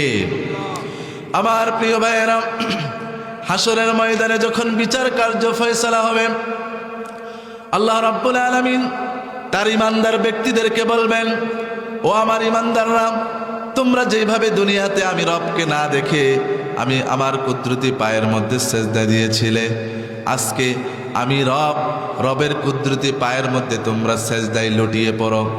ওই ইমানদার ব্যক্তিরা সাথে সাথে যখন আল্লাহ রাব্বুল আলামিনের পক্ষ থেকে অর্ডার আসবে, সাথে সাথে আল্লাহর কুদরতি পায়ের মধ্যে সেজদায় লুটিয়ে পড়বে। আমার প্রিয় ভাইয়েরা, সেই দিন ইমানদার ব্যক্তিরা সেজদায় লুটিয়ে পড়বে। আর যারা জীবনে এক ওয়াক্ত নামাজ পড়ে নাই, মসজিদের মধ্যে আজান হয়েছে, আজান হওয়ার পরে মসজিদের পাশ দিয়ে হেঁটে গিয়েছে, মসজিদের ধারে কাছেও যায় নাই, জীবনে এক ওয়াক্ত নামাজ পড়ে নাই, এক ওয়াক্ত নামাজ পড়লে আরেক ওয়াক্ত নামাজ পড়ে নাই, আল্লাহ রাব্বুল আলামিন বলেন, ওই হাসরের ময়দানে যখন আমি আমার বান্দাকে সেজদা দিতে বলবো, ওই দিন বেনাবাজিরা পর্যন্ত আমি রব্বুল আলামিনকে সেজদা দিতে চাইবে, কিন্তু সেই দিন বেনামাজি আল্লাহকে সেজদা দিতে চাইলেও কি তারা সেজদা দিতে পারবে? কথা বলেন, পারবে? সেই দিন বেনামাজি ব্যক্তিরাও তারাও চাইবে ওই যে ইমানদার ব্যক্তিরা কত সুন্দর করে তারা সেজদা দিচ্ছে, তারা এগুলো দেখে তারাও চেষ্টা করবে সেজদা দিতে, কিন্তু আল্লাহ রাব্বুল আলামিন তাদের পাগুলোকে এমনভাবে গুছিয়ে দিবেন, তাদের মেরুদণ্ডকে এত বা শক্ত করে দিবেন, লোহার মতো শক্ত করে দিবেন, সে চাইলেও সেজদা দিতে পারবে না। সে যে সোজা দাঁড়ানো অবস্থায় থাকবে, সে চাইলেও এদিক সেদিক হতে পারবে না, তার পিঠটাকে বাঁকা করতে পারবে না। পড়ি নাউজুবিল্লাহ। আল্লাহ রাব্বুল আলামিন বলেন, يوم يكشف عن ساق ويدعون إلى السجود فلا يستطيعون। ওই দিন কোনো বেঈমান, কোনো বেনামাজি যখন আল্লাহকে সেজদা দিতে চাইবে, আল্লাহকে সেজদা দেওয়ার জন্য যত চেষ্টা করে না কেন, তিনি চেষ্টা করেও আল্লাহকে সেজদা দিতে পারবে না। কারণ তাদের মেরুদণ্ডটাকে যিনি কাঠের মতো, লোহার মতো শক্ত করে দিবেন, তিনি কে? সেই দিন বেঈমান অর্থাৎ যারা বেনামাজি ছিল, যারা নামাজ পড়ে নাই, এক ওয়াক্ত নামাজ পড়লে আরেক ওয়াক্ত নামাজ পড়ে নাই, যারা মন চাইলো নামাজ পড়লো এবং জীবনে এক ওয়াক্ত নামাজ পড়ে নাই, সেই দিন তারাও ইমানদারের দেখা দেখি তারাও সেজদা দিতে চাইবে, কিন্তু তারা সেজদা দিতে পারবে না। আমার প্রিয় ভাইয়েরা, তাহলে আমাদেরকে যাদেরকে আল্লাহ রাব্বুল আলামিন আমাদেরকে এখনো পর্যন্ত হায়াত দিয়েছেন, আমাদেরকে বেশি বেশি করে সালাত এবং সেজদা দেওয়া এখন থেকে দরকার আছে না নাই? যদি দুনিয়াতে সেজদা আপনি যদি আল্লাহকে না দেন, আল্লাহর দরবারে যদি সেজদা দিয়ে আপনি না চান, হাসরের ময়দানে আপনি এমনভাবে বিপদে পড়ে যাবেন, সেই দিন আল্লাহ আপনার রহমত আল্লাহ আপনার উপরে দান করবেন না। সেই দিন আল্লাহ আপনার উপরে কঠোর হয়ে যাবেন, আল্লাহ আপনার উপরে কহার হয়ে যাবেন। সেই দিন আল্লাহ রাব্বুল আলামিন আপনাকে কঠিনভাবে বিচারের কাঠগড়ায় দাঁড় করাবে। কথা বলেন ঠিক কিনা? এজন্য প্রিয় ভাইয়েরা, কোরআন থেকে আমরা যে বিষয়টা জানলাম, আমরা যদি আল্লাহর কাছাকাছি বান্দার অন্তর্ভুক্ত হতে চাই, আল্লাহর প্রিয় বান্দাদের কাতারে সামিল হতে চাই, তাহলে আমাদেরকে একটা কাজ করতে হবে। কয়টা? সেই কাজটা হচ্ছে আমাদেরকে সেজদা দিতে হবে। সেজদা দেওয়ার উদ্দেশ্য হচ্ছে আমাদেরকে 5 ওয়াক্ত নামাজ পড়তে হবে। ঠিক কিনা বলেন? এই 5 ওয়াক্ত নামাজ, এই সেজদার মাধ্যমেই আল্লাহ রাব্বুল আলামিন তিনি আমাদেরকে তার নৌকট্য বান্দাদের কাতারে সামিল করে দিবেন। পড়ি সুবহানাল্লাহ। আমার প্রিয় ভাইয়েরা, এখন আমরা জানব সুন্নাহ অনুযায়ী আল্লাহ রাসূল সাল্লাল্লাহু আলাইহি ওয়াসাল্লাম, তাকে যখন আমরা জিজ্ঞেস করলাম, আল্লাহ রাসূল, আমরা কি কাজ করলে আল্লাহর নৌকট্য বান্দাদের কাতারে সামিল হতে পারবো? সাহাবায়ে কেরাম যখন আল্লাহ রাসূলের কাছে এই প্রশ্ন করলেন, তখন আল্লাহ রাসূল সাল্লাল্লাহু আলাইহি ওয়াসাল্লাম বলছেন, ফাআকসিরুন নাফল, তোমরা বেশি বেশি করে নফল ইবাদত করো। এই নফল ইবাদতগুলোর মাধ্যমে তোমরা আল্লাহর নৌকট্য বান্দাদের কাতারে সামিল হয়ে যাবে। সুবহানাল্লাহ। আল্লাহ রাসূল হাদিসের মধ্যে বলেছেন, তোমরা যদি আল্লাহর নৌকট্য বান্দাদের কাতারে সামিল হতে চাও, তাহলে তোমাদেরকে কি করতে হবে? বেশি বেশি করে নফল ইবাদতগুলো করতে হবে। নফল ইবাদতের অনেকগুলো ক্যাটাগরি রয়েছে, অনেকগুলো আমল রয়েছে, এগুলো আমরা আলোচনা করব। এই জন্য আল্লাহ রাসূল বলছেন, তোমরা যদি আল্লাহর নৌকট্য বান্দাদের কাতারে সামিল হতে চাও, ফাআকসিরুন নাফল, তোমরা বেশি বেশি করে নফল ইবাদত করো। কারণ এই নফল ইবাদতগুলোর মাধ্যমে আল্লাহ রাব্বুল আলামিন তোমাদেরকে তার নৌকট্য বান্দাদের কাতারে সামিল করে দিবেন। সুবহানাল্লাহ বলেন না? এজন্য প্রিয় ভাইয়েরা, আল্লাহ রাব্বুল আলামিন হাসরের ময়দানে যখন তার কোনো বান্দাকে হিসাব নিকাশ করবেন, কোনো ইমানদার ব্যক্তি সে যদি তার কোনো ফরজের মধ্যে কোনো ঘাটতি থাকে, তখন ফেরেশতাকে বলবেন, এ আমার ফেরেশতারা, দেখো তো আমার এই বান্দার তার জীবনে কোনো নফল ইবাদত আছে কিনা একটু দেখো। তখন ফেরেশতারা তার আমলনামা নিয়ে দেখবেন তার জীবনে অনেক নফল ইবাদত রয়েছে। তখন আল্লাহ রাব্বুল আলামিন ফেরেশতাকে বলবেন, হে আমার ফেরেশতা, তার জীবনে যে তো নফল ইবাদতগুলো আছে, এই নফল ইবাদতগুলো তার ফরজের যে ঘাটতিগুলো রয়েছে, এই ফরজের ঘাটতি তুমি পূরণ করে তুমি আমার এই বান্দাকে জান্নাত দিয়ে দাও। সুবহানাল্লাহ বলবেন না? তাহলে এই নফল ইবাদত এটি একটি গুরুত্বপূর্ণ ইবাদত। এই নফল ইবাদতগুলোর মাধ্যমে আল্লাহ রাব্বুল আলামিন বান্দার ফরজের ঘাটতিকে পূরণ করে আল্লাহর জান্নাত দান করেন। সুবহানাল্লাহ বলেন।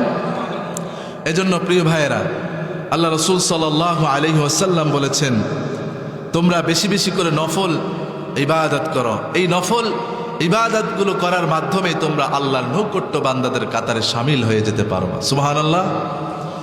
এই নফল ইবাদতগুলোর মধ্যে কি কি আমল করলে আল্লাহর নৈকট্য বান্দাদের কাতারে অন্তর্ভুক্ত হওয়া যাবে? এক নাম্বার হচ্ছে তিলাওয়াতুল কোরআন, কোরআন তিলাওয়াত।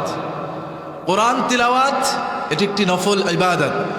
এই কোরআন তিলাওয়াত করলে আল্লাহ রাব্বুল আলামিন তিনি বলেছেন, যে ব্যক্তি নাকি প্রতিনিয়ত কোরআন তিলাওয়াত করে, কোরআন অনুযায়ী তার জীবনকে গঠন করে, আল্লাহ রাব্বুল আলামিন এই কোরআনুল কারীমের উসিলায় আল্লাহ রাব্বুল আলামিন তাকে নৈকট্য বান্দাদের কাতারে শামিল করে দিবেন। সুবহানাল্লাহ। এজন্য আল্লাহ রাসূল সাল্লাল্লাহু আলাইহি ওয়াসাল্লাম বলেছেন, আফদালুল ইবাদাতি তিলাওয়াতুল কুরআন। দুনিয়ার মধ্যে যত নফল ইবাদতগুলো রয়েছে, এই সমস্ত নফল ইবাদতগুলোর মধ্যে সর্বশ্রেষ্ঠ ইবাদত হচ্ছে কোরআনুল কারীমের তেলাওয়াত করা। সুবহানাল্লাহ। কোরআনুল কারীমের তেলাওয়াত। দুঃখজনক বিষয় হলো, আফসোসের বিষয় হচ্ছে, আমরা অনেকে কোরআন সহি শুদ্ধভাবে পড়তে পারি না, আমাদের সন্তানগুলোকে কোরআন শিখাতে পারি না। আজকে কত সুন্দর সুন্দর আমাদের মহল্লার মধ্যে কত সুন্দর বিশাল মাদ্রাসাগুলো আমাদের সন্তানগুলোর জন্য তৈরি করা হচ্ছে, কিন্তু আফসোসের বিষয় হচ্ছে আমাদের এই সন্তানগুলোকে আমরা কোরআন, নিজেরা তো কোরআন শিখি না, আমাদের সন্তানগুলোকে কোরআন শিখার জন্য আমরা সেই ব্যবস্থা আমরা করি না। ঠিক কিনা বলেন? আমাদের পাশে বসা হাজী সাহেব, হাজী জাহাঙ্গীর আলম সাহেব, ওনার 2টা প্রতিষ্ঠান, কত বড় প্রতিষ্ঠান! এটা আপনাদের জন্য অনেক বড় নিয়ামত এলাকার জন্য। কারণ এত সুন্দর পরিবেশে মাদ্রাসা, যে কেউ চাইলে এত সুন্দর মাদ্রাসা পরিবেশ করতে পারে না, কারণ মানুষের মনও লাগে, ধনও লাগে। আল্লাহ রাব্বুল আলামিন আজকের সভাপতি সাহেবকে আল্লাহ রাব্বুল ধনও দিয়েছেন, মন দিয়েছেন। আমি আমার জানা মতে আমি দেখেছি ভাইজান প্রত্যেকটা দিন এত পরিশ্রম করে এই মাদ্রাসার জন্য, তার শুধু সারাক্ষণ টেনশনে থাকে তার এই মাদ্রাসাটা কিভাবে সুন্দর করা যায়, পরিবেশটা আরও কত সুন্দর করা যায়, এবং কিভাবে ছাত্রছাত্রী সেখানে ভর্তি করে এই দিনের কাজটাকে আঞ্জাম দেওয়া যায়। তিনি সর্বাত্মক চেষ্টা করেন।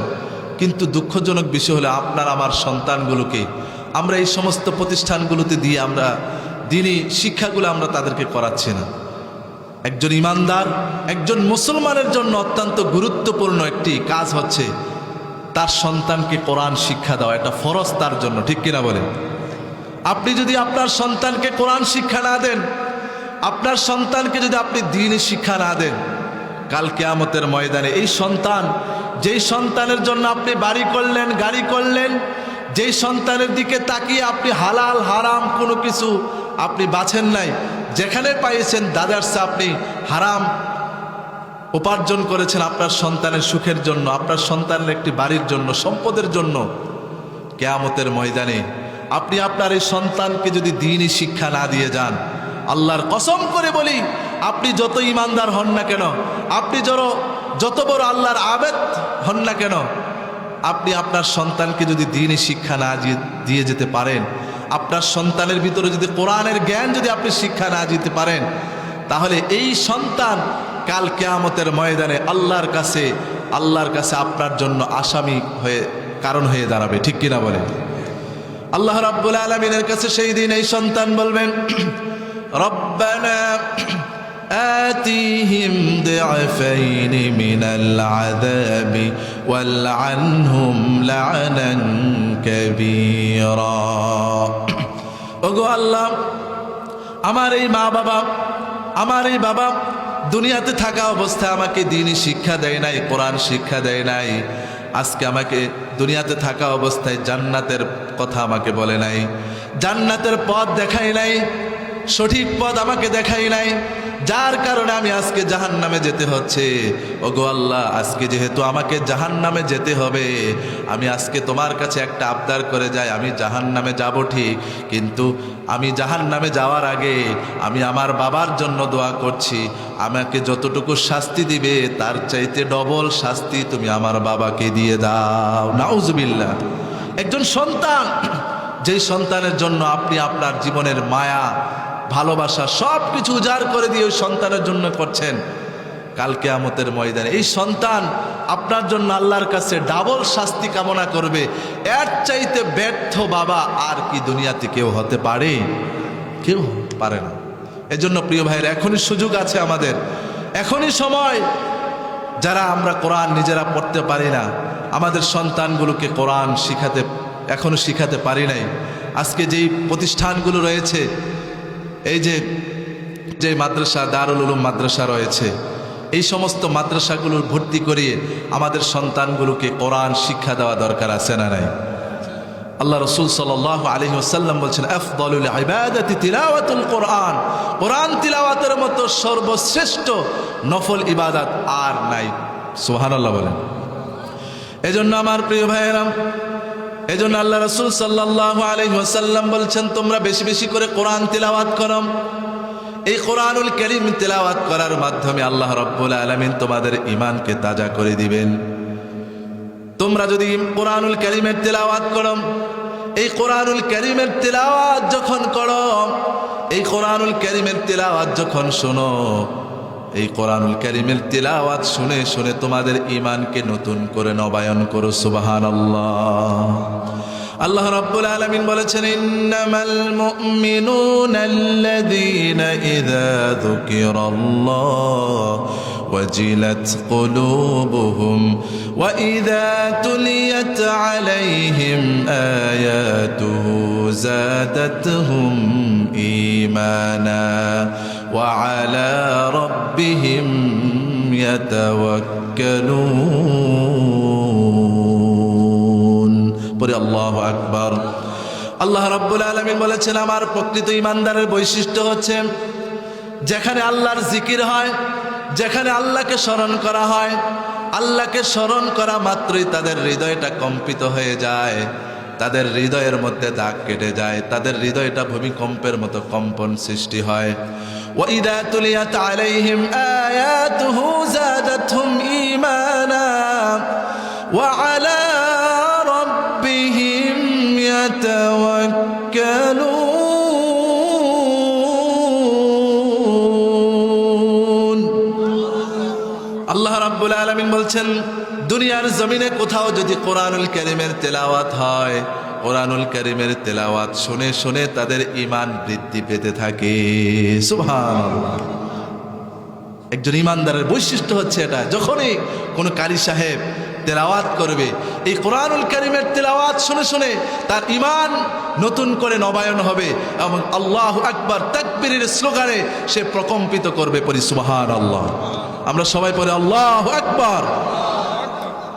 এজন্য প্রিয় ভাইয়েরা, একজন ঈমানদার তার ঈমানকে তাজা করতে হলে কোরআনুল কারীমের তেলাওয়াত যেমন শোনা দরকার তেমনি করা দরকার। এই কোরআনুল কারীম তেলাওয়াত করলে, কোরআনুল কারীমের তেলাওয়াত শ্রবণ করলে আল্লাহ রাব্বুল আলামিন তাদের ঈমানকে বৃদ্ধি করে দেন। সুবহানাল্লাহ। এজন্য আল্লাহ রাসূল সাল্লাল্লাহু আলাইহি ওয়াসাল্লাম বলেছেন, তোমরা বেশি বেশি করে কোরআনুল কারীমের তেলাওয়াত করো। এই কোরআনুল কারীমের তেলাওয়াত করার মাধ্যমে আল্লাহ রাব্বুল আলামিন তোমাদেরকে তার নৈকট্য বান্দাদের কাতারে শামিল করে নিবেন। 2 নাম্বার হচ্ছে, আল্লাহ রাসূল সাল্লাল্লাহু আলাইহি ওয়াসাল্লাম বলছেন, তোমরা যদি আল্লাহর নৈকট্য বান্দাদের কাতারে শামিল হতে চাও, তাহলে তোমরা সালাতুত তাহাজ্জুদ পড়ো, তোমরা তাহাজ্জুদ নামাজ আদায় করো। এই তাহাজ্জুদ সালাত আদায় করার মাধ্যমে আল্লাহ রাব্বুল আলামিনের নৈকট্য বান্দাদের কাতারে শামিল হওয়া যায়। ঠিক কিনা বলে? আল্লাহ রাসূল 2 নাম্বার নফল আমলের কথা বলেছেন, তোমরা যদি আল্লাহর নৈকট্য বান্দাদের কাতারে অন্তর্ভুক্ত হতে চাও, তাহলে তোমাদেরকে বেশি বেশি করে তাহাজ্জুদ সালাত আদায় করতে হবে।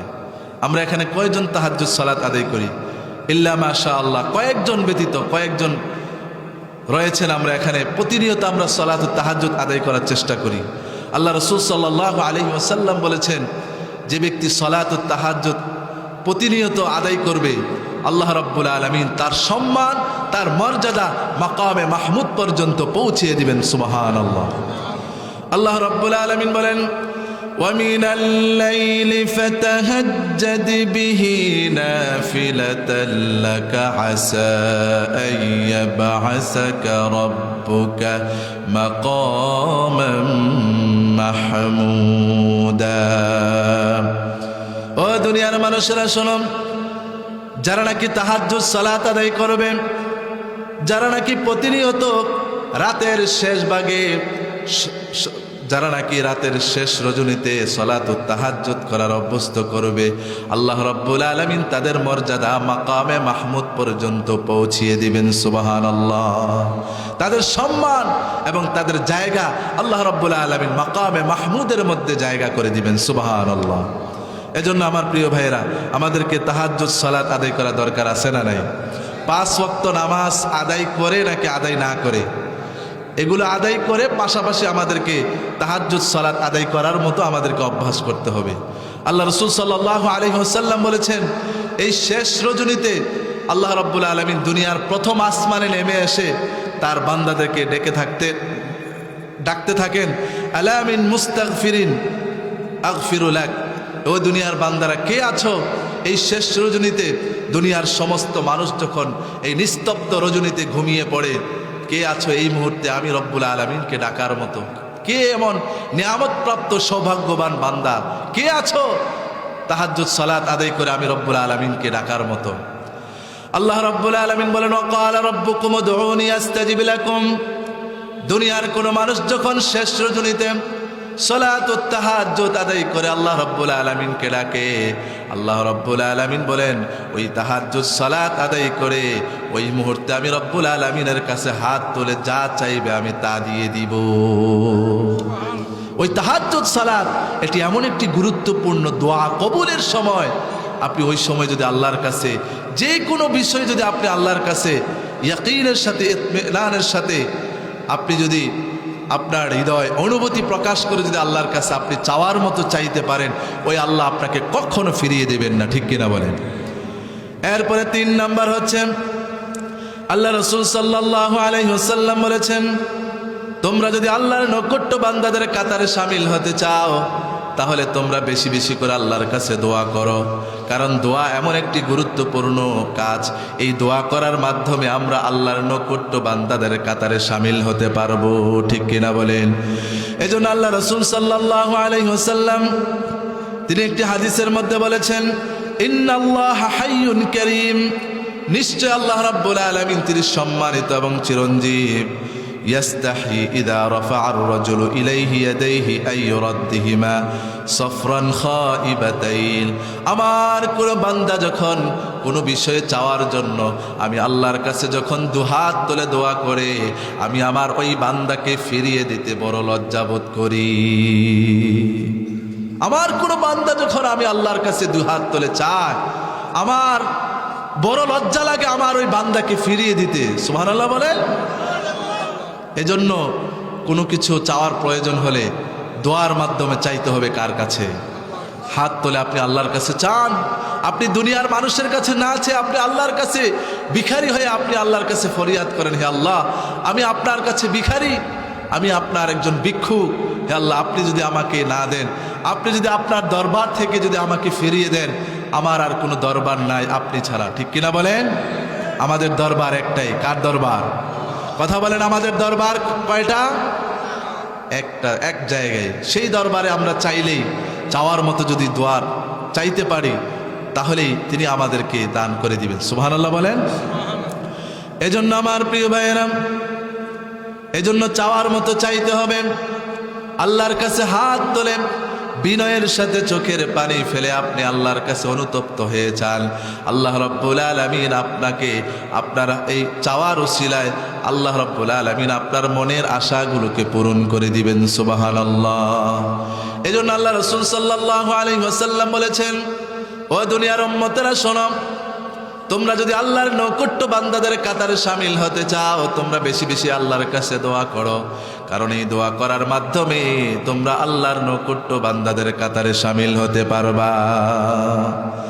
এরপরে 4 নম্বর হচ্ছে, আল্লাহ রাসূল সাল্লাল্লাহু আলাইহি ওয়াসাল্লাম বলেছেন, ও দুনিয়ার উম্মতেরা শোনো, তোমরা যদি আল্লাহর নৈকট্য বান্দাদের কাতারে শামিল হতে চাও, আল্লাহর প্রিয় বান্দাদের কাতারে শামিল হতে চাও, তাহলে তোমাদেরকে বেশি বেশি করে জিকির করতে হবে। কার?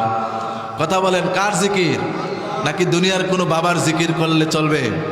জিকির করতে হবে কার?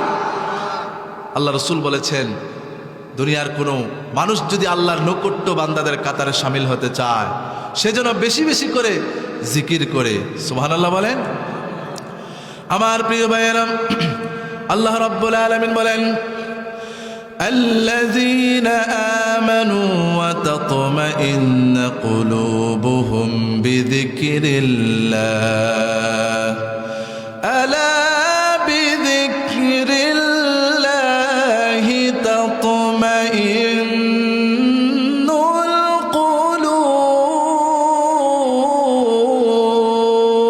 القلوب আল্লাহ রাব্বুল আলামিন বলেছেন ও দুনিয়ার মানুষেরা শোনো তোমরা যদি আল্লাহর নৈকট্য বান্দাদের কাতারে শামিল হতে চাও তাহলে তোমরা জিকির করো জিকির করার মাধ্যমে তোমাদের কলবকে যিনি প্রশান্তি দান করে দেন তিনি কে আলা বিযিকরিল্লাহি তাতমাইন্নুল কুলুব এই জিকিরকে প্রশান্ত করার একমাত্র মাধ্যম হচ্ছে জিকির যে যত বেশি জিকির করবে আল্লাহর জিকির করবে তার এই কলবটা তত বেশি প্রশান্তি হবে সুবহানাল্লাহ এজন্য আল্লাহর নৈকট্য বান্দাদের কাতারে যদি আমরা শামিল হতে চাই তাহলে আমাদেরকে জিকির করতে হবে কার জোরে বলেন কার আল্লাহর জিকির করতে হবে প্রিয় ভাইরা আল্লাহ রাসূল সাল্লাল্লাহু আলাইহি ওয়াসাল্লাম তিনি আমাদেরকে জিকির করার পদ্ধতি শিখিয়ে দিয়েছেন আমরা তো জিকির করি দুনিয়ার কোনো খাজা বাবা কোনো পীর বাবা আমাদেরকে যেই জিকির দেয় ওই জিকির দিয়ে আমরা জিকির করি কিন্তু সরাসরি আল্লাহ রাসূল সাল্লাল্লাহু আলাইহি ওয়াসাল্লাম যেই জিকিরগুলোর মাধ্যমে আমাদেরকে আল্লাহকে স্মরণ করার জন্য বলেছেন এই জিকিরগুলো বাদ দিয়ে দুনিয়ার এমন কিছু বন্ড বাবা রয়েছে এমন বন্ড পীর রয়েছে তারা নিজেদের বানানো আবিষ্কারের জিকির মুরিদানদেরকে দিয়ে দেয় কথা বলেন ঠিক কিনা আর ওই মুরিদানরা ওই জিকির করে তারা বেঈমান হয়ে যায় তারা ঈমান হারা হয়ে যায় বেপথে চলে যায় কথা বলেন ঠিক কিনা এজন্য প্রিয় ভাইয়েরা দুনিয়ার কোনো বন্ড পীরের পায়ে পড়ে আমাদের ঈমানকে হরণ করতে চাই না আমরা জিকির করতে চাই আল্লাহ রাসূল সাল্লাল্লাহু আলাইহি ওয়াসাল্লাম তিনি আমাদেরকে যেই পদ্ধতিতে জিকির শিখিয়েছেন আল্লাহ আমাদেরকে যেই পদ্ধতিতে জিকির শিখিয়েছেন ওই পদ্ধতিতে আমরা জিকির করব রাজি আছি ইনশাআল্লাহ আল্লাহ আমাদেরকে কবুল করেন আমিন আল্লাহ রাসূল সাল্লাল্লাহু আলাইহি ওয়াসাল্লাম তিনি আমাদেরকে জিকিরের পদ্ধতি শিখিয়েছেন আল্লাহ রাসূল বলেছেন কালিমাতানি খাফিফাতানি আলাল লিসান সাকিলাতানি ফিল মিজান আল্লাহ রাব্বুল আলামিন বলেছেন মানুষের জীবনের নেকের পাল্লা ভারী করে দুইটা জিকির কয়টা জিকির এই দুইটা জিকিরের মাধ্যমে আল্লাহর প্রিয় বান্দা হওয়া যায় আল্লাহর নৈকট্য বান্দাদের কাতারে শামিল হওয়া যায় একটা জিকির হচ্ছে সুবহানাল্লাহি ওয়া বিহামদিহি সুবহানাল্লাহিল আযীম সবাই পড়েন সুবহানাল্লাহি ওয়া বিহামদিহি সুবহানাল্লাহিল আযীম সুবহানাল্লাহি ওয়া বিহামদিহি সুবহানাল্লাহিল আযীম রাসূল করিম সাল্লাল্লাহু আলাইহি ওয়াসাল্লাম বলেছেন দুনিয়ার কোনো মানুষ যখন এই দুইটা জিকির করার মাধ্যমে এই দুইটা জিকির দিয়ে যখন আল্লাহকে স্মরণ করে আল্লাহ রাব্বুল আলামিন বলছেন ওই বান্দাকে আমি আল্লাহর নৈকট্য বান্দাদের কাতারে শামিল করে নিব সুবহানাল্লাহ তাহলে আল্লাহ রাসূল আমাদেরকে জিকির করার পদ্ধতি শিখিয়েছেন সুবহানাল্লাহি ওয়া বিহামদিহি সুবহানাল্লাহিল আযীম আল্লাহ রাব্বুল আলামিন কোরআনুল কারীমের মধ্যে বলেছেন ওয়াযযাকিরিনা আল্লাহা কাসীরান ওয়াযযাকিরাত আ'আদ্দাল্লাহু লাহুম মাগফিরাতাও ওয়া আজরান আযীমা যারা নাকি আল্লাহ রাসূলের পদ্ধতি অনুযায়ী আল্লাহর শিখানো ভাষায় যে ব্যক্তি নাকি আল্লাহকে স্মরণ করবে আল্লাহকে জিকির করবে আল্লাহকে জিকির করার মাধ্যমে আ'আদ্দাল্লাহু লাহুম মাগফিরা ওয়া আজরান আযীমা আল্লাহ রাব্বুল আলামিন তার জীবনের সমস্ত গুনাহগুলোকে maaf করে দিবেন সুবহানাল্লাহ বলবেন না তাহলে জিকির করার মাধ্যমে যিনি আমাদের গুনাহ maaf করেন তিনি কে এজন্য আমার প্রিয় ভাইয়েরা আল্লাহ রাব্বুল আলামিন আমাদেরকে জিকির করার পদ্ধতি শিখিয়েছেন তার পদ্ধতির বাহিরে দুনিয়ার কোনো মানুষ যদি আমাদেরকে জিকির শিখায় আমরা সেই জিকির গ্রহণ করব না ঠিক কিনা বলেন আমরা জিকির করব তিনি আমাদেরকে যেইভাবে শিখিয়েছেন আল্লাহ রাসূল আমাদেরকে যেইভাবে জিকির করার পদ্ধতি শিখিয়েছেন ওইভাবেই আমরা জিকির করব পরে ইনশাআল্লাহ আল্লাহ রাব্বুল আলামিন বলেন ওয়াযকুরুল্লাহা কামা আল্লামাকুম মা লাম তাকুনু তা'লামুন মানুষেরা শোনো, তোমরা যখন জিকির করবা, জিকির করার পদ্ধতি হচ্ছে আল্লাহ রাব্বুল আলামিন তোমাদেরকে যেইভাবে জিকির করার পদ্ধতি শিখিয়েছেন ওইভাবে জিকির করো। ওইভাবে জিকির করতে পারলে তিনি তোমাদেরকে আল্লাহর নৈকট্য বান্দাদের কাতারে শামিল করে নিবে। আমার প্রিয় ভাইরা, আল্লাহ রাব্বুল আলামিন কোরআনুল কারীমের মধ্যে আমাদেরকে জিকির করার পদ্ধতি শিখিয়েছেন। রব্বুল আলামিন বলেন, واذكر ربك في نفسك تضرعا وخيفة ودون الجهر من القول بالغدو والآصال ولا تكن من الغافلين। পড়ি আল্লাহু আকবার। আল্লাহ রাব্বুল আলামিন আমাদেরকে জিকির করার পদ্ধতি শিখিয়েছেন। শোনেন সকলে মনোযোগ দিয়ে। আল্লাহ রাব্বুল আলামিন বলছেন, ওয়াযকুর রাব্বাকা, তুমি তোমার রবকে স্মরণ করো। ফি নাফসিকা তাদাররুআ, মনে মনে ধীরস্থির ভাবে, মনে মনে গোপনে গোপনে তুমি তোমার রবকে স্মরণ করো, রবের জিকির করো। ওয়া খিফাতা ওয়া দুনাল জাহরি মিনাল কওলি বিল গুদুবি ওয়াল আসাল, চিৎকার চেঁচামেচি করে, হই হুল্লোল করে, নাচানাচি করে জিকির করো না। এরকম জিকির আমাদের সমাজে আছে না নাই? নাচানাচির জিকির আছে না নাই? আপনি বিভিন্ন মাজার, ভণ্ড মাজারে যান, সেখানে দেখবেন জিকিরের ছোটে এমনভাবে জিকির করে, জিকির করতে করতে পীর সাহেবের কাঁধের ওপরে মুরিদান উঠে বসে, আছে না নাই? এমনভাবে জিকির করে, জিকিরের তালে এমনভাবে জিকির করতে থাকে, এক মুরিদ আরেক মুরিদের উপর গিয়ে ঝাঁপিয়ে পড়ে এমনভাবে জিকির করে, জিকির করতে করতে বাঁশের আগার মধ্যে উঠে যায়। এরকম জিকিরওয়ালা লোক আমাদের সমাজে আছে না নাই? আল্লাহ রাব্বুল আলামিন এই জিকির করার কথা বলেছেন। আল্লাহ রাব্বুল আলামিন এই জিকির করার নিষেধ করেছেন। তাদাররুআ ওয়া দুনাল জাহরি মিনাল কওল বিল গুদুবি ওয়াল আসাল ওয়া লা তাকুম মিনাল গাফিলিন। তোমরা এমনভাবে চিৎকার চেঁচামেচি করে, নাচানাচি করে জিকির করো না, যে জিকিরের কারণে তোমরা গাফিল হয়ে যাবে, তোমরা পথভ্রষ্ট হয়ে যাবে, আমি আল্লাহ নারাজ হয়ে যাবে, অসন্তুষ্ট হয়ে যাব। এমন জিকির তোমরা করো না। কে বলেছেন? আল্লাহ আমাদেরকে শিখিয়েছেন, ওয়াযকুর রাব্বাকা ফি নাফসিকা তাদাররুআ, তোমরা আল্লাহর জিকির করো, মনে মনে একা একা জিকির করো, এবং তালিমের উদ্দেশ্যে তোমরা জমায়েতভাবে যদি জিকির করতে চাও এটা হচ্ছে ভিন্ন কথা। কিন্তু একাগ্র চিত্রে তোমরা যখন একা একা যখন আল্লাহকে স্মরণ করবে, আল্লাহর জিকির করবে, আল্লাহ রাব্বুল আলামিন বলেন ওই বান্দার প্রতি আমি সন্তুষ্ট হয়ে যাই। ওই আল্লাহ ওই বান্দার প্রতি এতটা সন্তুষ্ট হয়ে যান, ওই একা একা জিকির করে আল্লাহর কাছে যা চাইবে আল্লাহ রাব্বুল আলামিন চাওয়ার সাথে সাথে আল্লাহ রাব্বুল আলামিন পূরণ করে দিবেন। সুবহানাল্লাহ।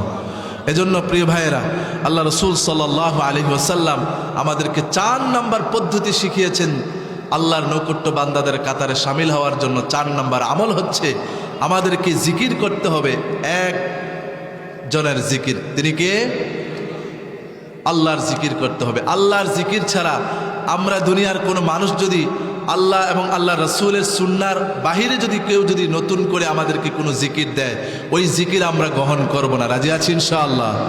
আমরা জিকির করব আল্লাহ আমাদেরকে যেভাবে শিখিয়েছেন, ওইভাবে যদি আমরা জিকির করি তাহলে আমাদের এই জিকিরকে কবুল করে নেবেন কে? আমাদের আত্মাকে প্রশান্ত করে দিবেন কে? এই জন্য আল্লাহ রাব্বুল আলামিন বলেছেন, আলা বিযিকরিল্লাহি তাতমাইন্নুল কুলুব। এই জিকির হচ্ছে মুমিনের কলবের খোরাক। এই জিকিরের মাধ্যমে একজন ইমানদারের কলব পরিষ্কার হয়। এই জিকিরের মাধ্যমে একজন ইমানদারের আত্মা প্রশান্তি হয়। একজন ইমানদার যখন আল্লাহর কাছে আল্লাহর স্মরণ করে, সুবহানাল্লাহি ওয়া বিহামদিহি সুবহানাল্লাহিল আযীম, আল্লাহু আকবার, লা ইলাহা ইল্লাল্লাহ, আলহামদুলিল্লাহ, সুবহানাল্লাহ, এই জাতীয় জিকির দিয়ে যদি আল্লাহকে যদি স্মরণ করে, আল্লাহ রাব্বুল আলামিন তাদের আত্মাকে প্রশান্ত করে দেন। সুবহানাল্লাহ। এরপরে 5 নম্বর হচ্ছে, আমরা যদি আল্লাহর নৈকট্য বান্দাদের কাতারে শামিল হতে চাই, 5 নম্বর আল্লাহ রাসূল আমাদেরকে করণীয় আমলের কথা বলেছেন। তাহলে তোমরা বেশি বেশি করে দান সদকা করো। এই দান সদকা করার মাধ্যমে তোমরা আল্লাহর নৈকট্য বান্দাদের কাতারে শামিল হতে পারবা। সুবহানাল্লাহ। আল্লাহ রাসূল আমাদেরকে এই আমলটুকু শিখিয়েছেন। ও দুনিয়ার মানুষেরা, ও আমার উম্মতেরা শোনো, তোমরা কি আল্লাহর নৌকট্য বান্দাদের কাতারে শামিল হতে চাও? যদি হতে চাও তাহলে তোমরা বেশি বেশি করে দান সদকা করো, কারণ এই দান সদকা করার কারণে আল্লাহ রাব্বুল আলামিন তোমাদের সমস্ত বিপদ আপদ বালা মুসিবতগুলো যিনি দূর করে দেন তিনি কে? এজন্য প্রিয় ভাইয়েরা, আমরা বেশি বেশি করে দান সদকা করার চেষ্টা করব। কেউ যদি আমাদের কাছে কোনো ফকির, কোনো মিসকিন অভাবী ব্যক্তি যদি আমাদের কাছে হাত পেতে, তখন আমরা তাদেরকে ধমক না দিয়ে আমরা যদি পারি তাদেরকে সহযোগিতা করব, না পারলে তাদেরকে সুন্দরভাবে একটা কথার মাধ্যমে তাদেরকে বুঝিয়ে দিব, পারবো ইনশাআল্লাহ। অনেকে দেখা যায় কারোর কাছে কোনো ফকির মিসকিন যদি হাত পাতে, তাকে এমনভাবে ধমক দেয়, ধমক দেওয়া ছোটে ওই ফকির ভয় পেয়ে যায়। এরকম লোক আছে না নাই? আল্লাহ রাব্বুল আলামিন বলেছেন, وَأَمَّا السَّائِلَ فَلَا تَنْهَرْ। আল্লাহ রাব্বুল আলামিন কোরআনুল কারীমের মধ্যে সূরাতুদ দুহার মধ্যে বলেছেন, ও নবী, দুনিয়ার কোনো ভিক্ষুক, কোনো সাইল যদি আপনার কাছে সাহায্য চায়, আপনি তাদেরকে ফালা তানহার, আপনি তাদেরকে ধমক দিয়েন না। এটা কার কথা? আল্লাহর কথা। ধমক দেওয়া যাবে না। কিন্তু আমরা দুনিয়াতে এমন কিছু মানুষ রয়েছে জীবনে কখনো দান সদকা করে না, কখনো মসজিদ মাদ্রাসায় দান করে না। যখন কোনো ফকির যখন তার কাছে সহযোগিতা চায়, তখন সে ওই ফকিরকে সহযোগিতা তো করেই না, উল্টা তাকে ধমক দিয়ে তাড়িয়ে দেয়। এরকম লোক আছে না? না। বাংলাদেশে সর্বোচ্চ 5 গত 10-12 দিন আগে 5.7 মাত্রা যে ভূমিকম্প হয়েছে, আপনারা দেখেন নাই? এই ভূমিকম্পের আঘাতে ঢাকাতে অনেক মানুষ মৃত্যুবরণ করেছে, অনেক বিল্ডিং ধসে পড়েছে, অনেক জায়গার মাটির জায়গা ফাটল ধরে আছে। প্রিয় ভাইয়েরা, আপনি কিসের অহংকার করেন? কিসের সম্পদের অহংকার করেন? যে আল্লাহ আপনাকে সম্পদ দিয়েছেন, অঢেল সম্পদ দিয়েছেন, এই সম্পদ আল্লাহ চাইলে মুহূর্তের মধ্যে আপনাকে ফকির বানাতে পারেন কি পারেন না? সে আল্লাহর ক্ষমতা আছে না নাই? এজন্য প্রিয় ভাইয়েরা, সম্পদের আমরা যেন অহংকার না করি, সম্পদের বড়াই যেন আমরা না করি। আল্লাহ যে আপনাকে সম্পদ দিয়েছেন, মনে করবেন এই সম্পদ আপনার জন্য বোঝা, এই সম্পদ আপনার জন্য আল্লাহ রাব্বুল আলামিন অনেক বড় পরীক্ষার কারণ হিসেবে আপনাকে সম্পদ দিয়েছেন। আল্লাহ রাব্বুল আলামিন আপনাকে সম্পদ দিয়েছেন পরীক্ষা করার জন্য। আল্লাহ আপনাকে সম্পদ দিয়েছেন, এই সম্পদ দেওয়ার মাধ্যমে আপনার প্রতিবেশী তাদেরকে যেন আপনি সহযোগিতা করতে পারেন। কোনো সাইল, কোনো ভিক্ষুক যখন আপনার কাছে হাত পাতবে, সাথে সাথে যেন আপনি আপনার পকেট থেকে 100 টাকা 500 টাকা আপনার সামর্থ্য অনুযায়ী যেন তাকে দিয়ে দিতে পারেন। এই জন্য আল্লাহ আপনাকে সম্পদ দিয়েছেন। কিন্তু দুঃখজনক বিষয় হলো, আমাদের অনেক সম্পদ আছে, অঢেল সম্পদ, শুধু আমরা নিজেরা কিভাবে বড় হব, আমার সন্তানকে কিভাবে বড় করব, এই বিষয়গুলো নিয়ে আমরা ব্যস্ত থাকি। কিন্তু যে আল্লাহ আপনাকে সম্পদ দিয়েছেন, এই সম্পদের একটা হক আপনার প্রতিবেশী আছে না নাই? জোরে বলেন, আছে না নাই? ফকির মিসকিন একটা এই সম্পদের অধিকার, তাদের একটা হক রয়েছে। এই হক যদি আপনি যদি সঠিকভাবে না আদায় করি, তাহলে আল্লাহর নৌকট্য বান্দাদের কাতারে শামিল হওয়া যাবে না। এই জন্য আল্লাহ রাসূল সাল্লাল্লাহু আলাইহি ওয়াসাল্লাম বলেছেন, ও দুনিয়ার মানুষেরা শোনো, ও আমার উম্মতেরা শোনো, তোমরা বেশি বেশি করে দান সদকা করো। এই দান সদকা করার মাধ্যমে তোমরা আল্লাহর নৌকট্য বান্দাদের কাতারে শামিল হয়ে যেতে পারবা। এবং এই দান সদকা করার মাধ্যমে তোমাদের যত বালা মুসিবত, যত হাজত আছে, যত বিপদ আপদ আছে, আল্লাহ রাব্বুল আলামিন এই সমস্ত বিপদ আপদগুলোকে দান সদকা করার মাধ্যমে দূর করে দেন। সুবহানাল্লাহ। এজন্য আমরা দান সদকা বেশি বেশি করবো। রাজি আছি ইনশাআল্লাহ? পারবো ইনশাআল্লাহ? আপনি 1 টাকা পারেন, 5 টাকা পারেন, কোনো মানুষ যদি আপনার কাছে চায়, আপনার পকেটে থাকলে আপনি 2 টাকা পারেন, 5 টাকা পারেন, আপনি আপনার সামর্থ্য অনুযায়ী আপনি দেওয়ার চেষ্টা করেন। আপনি যদি মানুষদের পাশে দাঁড়ান, সুখে দুঃখে সর্ব অবস্থায় মানুষের পাশে যদি দাঁড়ান, তাহলে যিনি আপনাদের পাশে যিনি দাঁড়াবেন তিনি কে? এজন্য আল্লাহর পাশে যদি আমরা থাকতে চাই, আল্লাহর পাশে যদি আল্লাহর নিকটবর্তী যদি আমরা হতে চাই, তাহলে মানুষের সুখে দুঃখে মানুষদেরকে দান সদকা করা দরকার আছে না নাই? আল্লাহ যেন আমাদেরকে কবুল করেন, সবাই পড়েন আমিন। সর্বশেষ আরেকটি পয়েন্ট, আল্লাহ রাসূল সাল্লাল্লাহু আলাইহি ওয়াসাল্লাম তিনি বলেছেন, ও দুনিয়ার উম্মতেরা শোনো, তোমরা কি আল্লাহর নিকটবর্তী বান্দাদের অন্তর্ভুক্ত হতে চাও? সাহাবায়ে কেরাম রিদওয়ানুল্লাহি তাআলা আলাইহিম আজমাইন তারা বলেন, হে আল্লাহ রসুল, আমরা আল্লাহর নিকটবর্তী বান্দাদের কাতারে শামিল হতে চাই। কিভাবে হব? তখন আল্লাহ রসুল সাল্লাল্লাহু আলাইহি ওয়াসাল্লাম বলেছেন, ইয়াকুলুন নাস, তোমরা মানুষদেরকে বেশি বেশি করে খাওয়াও, মানুষদেরকে বেশি বেশি করে খাবার দাও। মানুষকে যত বেশি খাওয়াবে আল্লাহ রাব্বুল আলামিনের নৈকট্য সে তত বেশি অর্জন করতে পারবে। সুবহানাল্লাহ। রাসূল করিম সাল্লাল্লাহু আলাইহি ওয়াসাল্লাম তিনি বলেছেন, লাইসাল মুমিন আল্লাযী ইয়াশবাউ ওয়া জারুহু জাইউন ইলা জামবিহি। আল্লাহ রসুল সাল্লাল্লাহু আলাইহি ওয়াসাল্লাম বলছেন, ওই ব্যক্তি আমার উম্মতের অন্তর্ভুক্ত নয় যে নাকি নিজে আহার করে, নিজে পেট ভর্তি করে খায় এবং তার প্রতিবেশী না খেয়ে মৃত্যুবরণ করে, না খেয়ে কষ্টে জীবন যাপন করে। ওই ব্যক্তিটা আমি রাসূলের প্রকৃত উম্মত হতে পারে না। ঠিক কিনা বলেন? প্রিয় ভাইয়েরা, আমরা নিজেরা পেট ভর্তি করে খাই, ভালো মন্দ জিনিসটা খাই, আমাদের সন্তানগুলোকে খাওয়াই, কিন্তু আমার পাশের প্রতিবেশী কত অভাবী লোক রয়েছেন, তারা না খেয়ে জীবনযাপন করছেন, তারা কত কষ্ট করে জীবনযাপন করছেন, আমরা সেই দিকে খেয়াল করি না।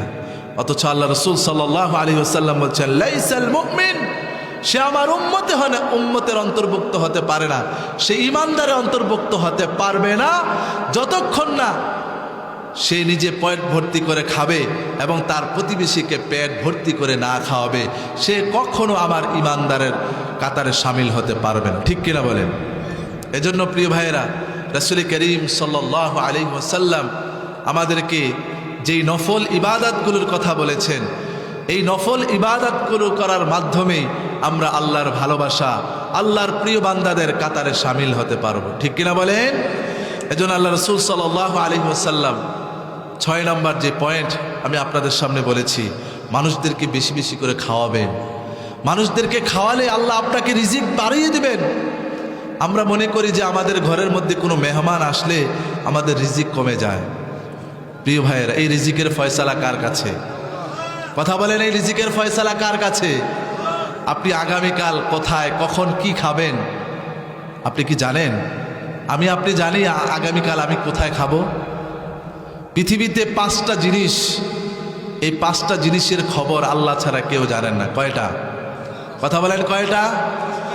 আল্লাহ রাব্বুল আলামিন বলেন, ইন্নাল্লাহা ইনদাহু ইলমুস সাআতি ওয়া ইউনাজ্জিলুল গায়স ওয়া ইয়ালামু মা ফিল আরহাম وما تدري نفس ماذا تكسب غدا وما تدري نفس بأي أرض تموت إن الله عليم خبير। পরে আল্লাহু আকবার। আল্লাহ রাব্বুল আলামিন বলেন, দুনিয়ার মানুষেরা শোনো, পৃথিবীতে আমি 5টা জিনিস আমি আল্লাহ রাব্বুল আলামিনের কাছে রেখেছি। এই 5টা জিনিস দুনিয়ার কোনো মানুষ জানে না। কয়টা জিনিস? সবাই মুখস্থ করেন, কয়টা জিনিস? এই 5টা জিনিস দুনিয়ার কোনো মানুষকে আল্লাহ রাব্বুল আলামিন জানান নাই। কিয়ামত পর্যন্ত এই 5টা জিনিস দুনিয়ার কোনো মানুষকে দিবেন না। কয়টা জিনিস? 1 নম্বর হচ্ছে ইনদাহু ইলমুস সাআহ, কিয়ামত কখন সংঘটিত হবে দুনিয়ার কোনো মানুষ জানে কি? আল্লাহ রসুল তিনিও কি জানতেন নাকি কিয়ামত কখন হবে? তিনিও জানতেন না। আল্লাহ রাব্বুল আলামিন কোরআনুল কারীমের মধ্যে বলেছেন, ও আমার হাবিব, আপনার কাছে যখন কোনো মানুষ যখন কিয়ামত সম্পর্কে জিজ্ঞাসা করবে, আপনি বলেন ইয়াসআলুনাকা আনিস সাআহ। আপনার কাছে যখন কোনো মানুষ যখন কিয়ামত সম্পর্কে আপনাকে জিজ্ঞাসা করবে, আপনি বলে দেন কিয়ামতের এই খবর আমি জানি না, এই কিয়ামতের খবর একমাত্র যিনি জানেন তিনি কে?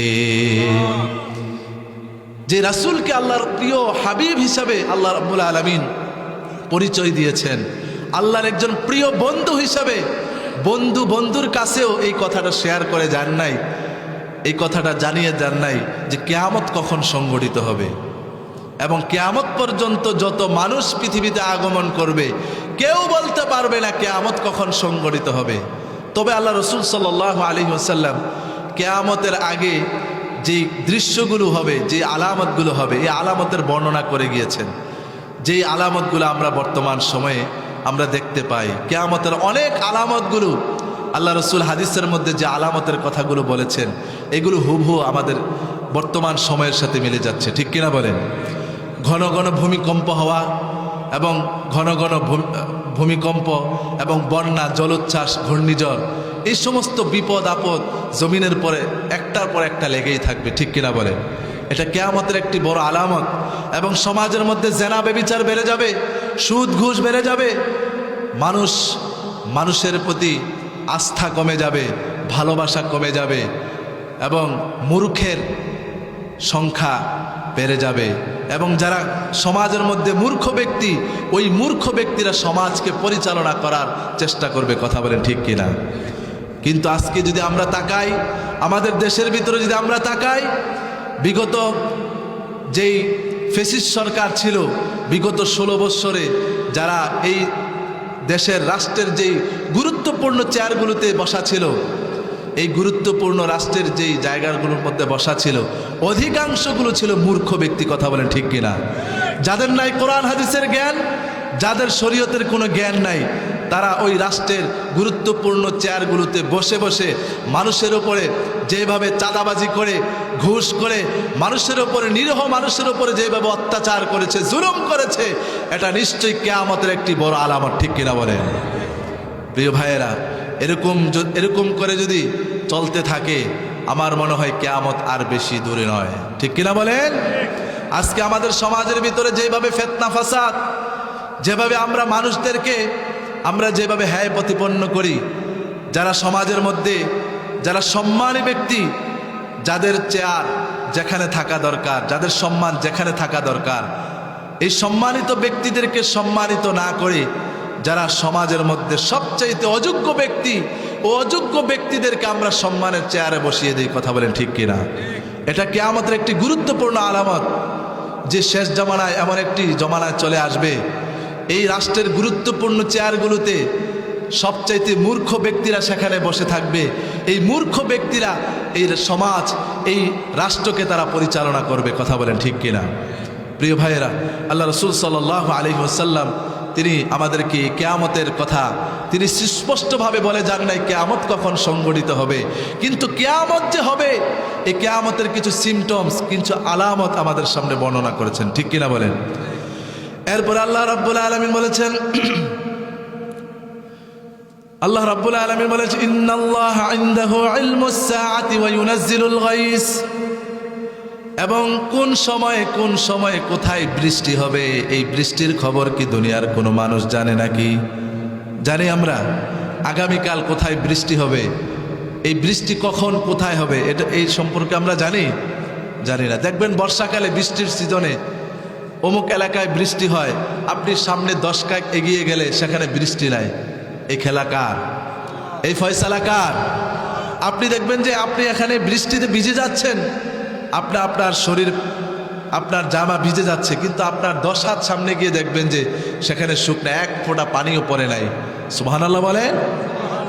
এই বৃষ্টি দেওয়ার মালিক কে? এই বৃষ্টি কখন কোথায় দিবেন এই ক্ষমতা কার হাতে? দুনিয়ার কোনো মানুষ জানে?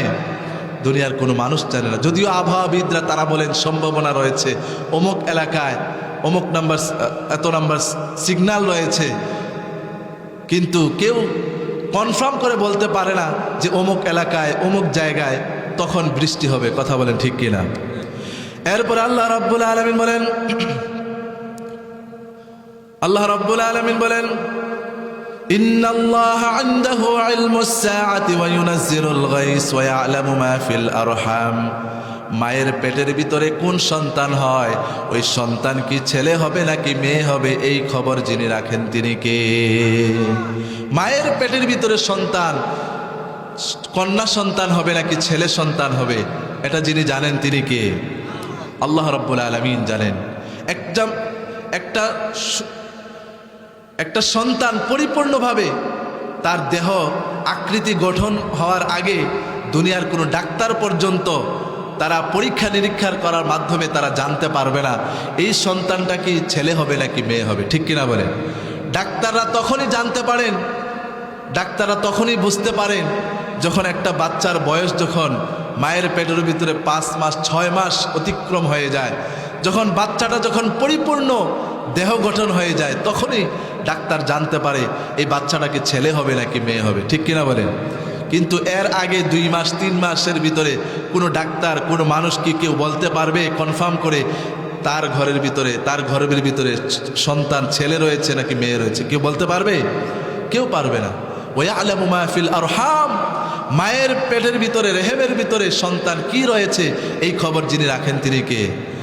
এরপরে বলেছেন ওয়ামা তাদরি নাফসুম মাযা তাকসিবু গাদা, আগামীকাল আপনি কে, কোথায় আপনি কোথায় খাবার খাবো, কোথায় আপনার রিজিকের ব্যবস্থা রয়েছে, এই রিজিকের খবর আপনি জানি না, একজন জানেন, তিনি কে?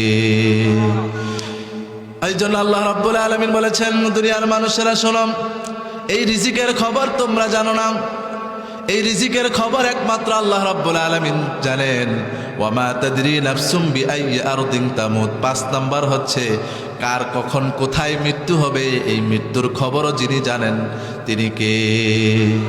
আমাদের কার কখন মৃত্যু হবে আমরা কি জানি? এখানে অনেক বয়স্ক লোক রয়েছেন যাদের বয়স 70, 80 এবং 60 বছর, এবং তিনি এমনও তো হতে পারেন তিনি 100 বছর জীবিত থাকতে পারেন কি পারেন না? আবার অনেক যুবক রয়েছে বয়স মাত্র 8 বছর 10 বছর, কিন্তু সে যে সামনে 50 বছর বাঁচবে, অর্থাৎ আগামীকাল পর্যন্ত সে যে বেঁচে থাকবে এটার কোনো গ্যারান্টি আছে? গ্যারান্টি নাই। কারণ দেখা যায়, আমরা দেখতে পাই বাবার আগে সন্তান চলে যায়, দাদার আগে নাতি চলে যায়, কথা বলেন ঠিক কিনা? এজন্য আমরা মৃত্যুর খবর আমরা কেউ জানি না। এই 5টা জিনিসের খবর একমাত্র আল্লাহর কাছে তিনি রেখেছেন। এই 5টা জিনিস দুনিয়ার কোনো মানুষকে আল্লাহ রাব্বুল আলামিন দেন নাই। তার মধ্যে অন্যতম একটা জিনিস হচ্ছে ওয়ামা তাদরি নাফসুম মাযা তাকসিবু গাদা, আগামীকাল আপনি কখন কোথায় আপনি রিজিক বহন করবেন, রিজিক বক্ষণ করবেন, এই জিনিসটা আপনি জানি না, জানেন কে? আল্লাহ। এজন্য প্রিয় ভাইয়েরা, যেই কথাটা বলতে চেয়েছিলাম, আল্লাহ রাসূল সাল্লাল্লাহু আলাইহি ওয়াসাল্লাম বলেছেন তোমরা মানুষদেরকে বেশি বেশি করে মেহমানদারি করো, মানুষদেরকে বেশি বেশি করে খাওয়াও, খাওয়াইলে তোমাদের রিজিকের মধ্যে বরকত ঢুকিয়ে দিবেন কে? এজন্য আপনি কেউ যদি আমাদের ঘরের মধ্যে মেহমান হয়ে আসে, আমরা যেন কেউ অসন্তুষ্ট না হই। কারণ যেই মেহমান আপনার ঘরে আসবেন তার রিজিক নিয়ে সে আসবেন, কথা বলেন ঠিক কিনা? সে আপনার রিজিক নিবে না। আপনার রিজিক এই দুনিয়াতে যতটুকু আপনার জন্য বরাদ্দ আছে, আপনার রিজিক থেকে কেউ এক বিন্দু পরিমাণও কেউ রিজিক নিতে পারবে না, কথা বলেন ঠিক কিনা? আল্লাহর কসম করে বলি, আপনার জন্য আল্লাহ রাব্বুল আলামিনের পক্ষ থেকে যেই রিজিক বরাদ্দ করে রেখেছেন, আপনি ওই রিজিক বক্ষণ করা আগ পর্যন্ত আপনি দুনিয়া থেকে যাবেন না, যতদিন পর্যন্ত আপনি রিজিক বক্ষণ না করবেন। আপনার জন্য আল্লাহ রাব্বুল আলামিন যতটুকু রিজিক বরাদ্দ করে রেখেছেন, আপনার বরাদ্দ শেষ, এই দুনিয়ার সফর আপনার শেষ, ঠিক কিনা বলেন? এজন্য প্রিয় ভাইয়েরা, কেউ যদি আমাদের মেহমান হয়ে আসে আমরা যেন অসন্তুষ্ট না হই। আল্লাহ রাসূল সাল্লাল্লাহু আলাইহি ওয়াসাল্লাম তার ঘরে যদি কোনো মেহমান আসতো তিনি খুশি হয়ে যেতেন। তিনি মনে করতেন এই মেহমান আসা মানে হচ্ছে আমার ঘরে রিজিক আসা। সুবহানাল্লাহ বলেন। এই কথা বিশ্বাস করে আমরা যদি আমাদের মেহমানদেরকে যদি সেইভাবে মেহমানদারি করতে পারি, তাহলে আমাদের রিজিকের মধ্যে যিনি বরকত ঢুকিয়ে দিবেন তিনি কে? এজন্য আল্লাহ রাসূল সাল্লাল্লাহু আলাইহি ওয়াসাল্লাম বলেছেন তোমরা বেশি বেশি করে নফল ইবাদত করো। এই নফল ইবাদতগুলোর মধ্যে অন্যতম একটি ইবাদত হচ্ছে আমরা যেন মানুষদেরকে বেশি বেশি করে খাওয়াই। পারবো ইনশাআল্লাহ? পারবো ইনশাআল্লাহ? আল্লাহ রাব্বুল আলামিন যেন আজকের এই মাহফিল থেকে আজকে যেই আলোচনাগুলো করেছি, যে পয়েন্টগুলো আমরা আলোচনা করেছি, গুরুত্বপূর্ণ পয়েন্ট, এই পয়েন্টের আলোকে যদি আমরা চলতে পারি তাহলে আমাদের দুনিয়াটা সার্থক, এই দুনিয়াটা আমাদের জন্য সফল।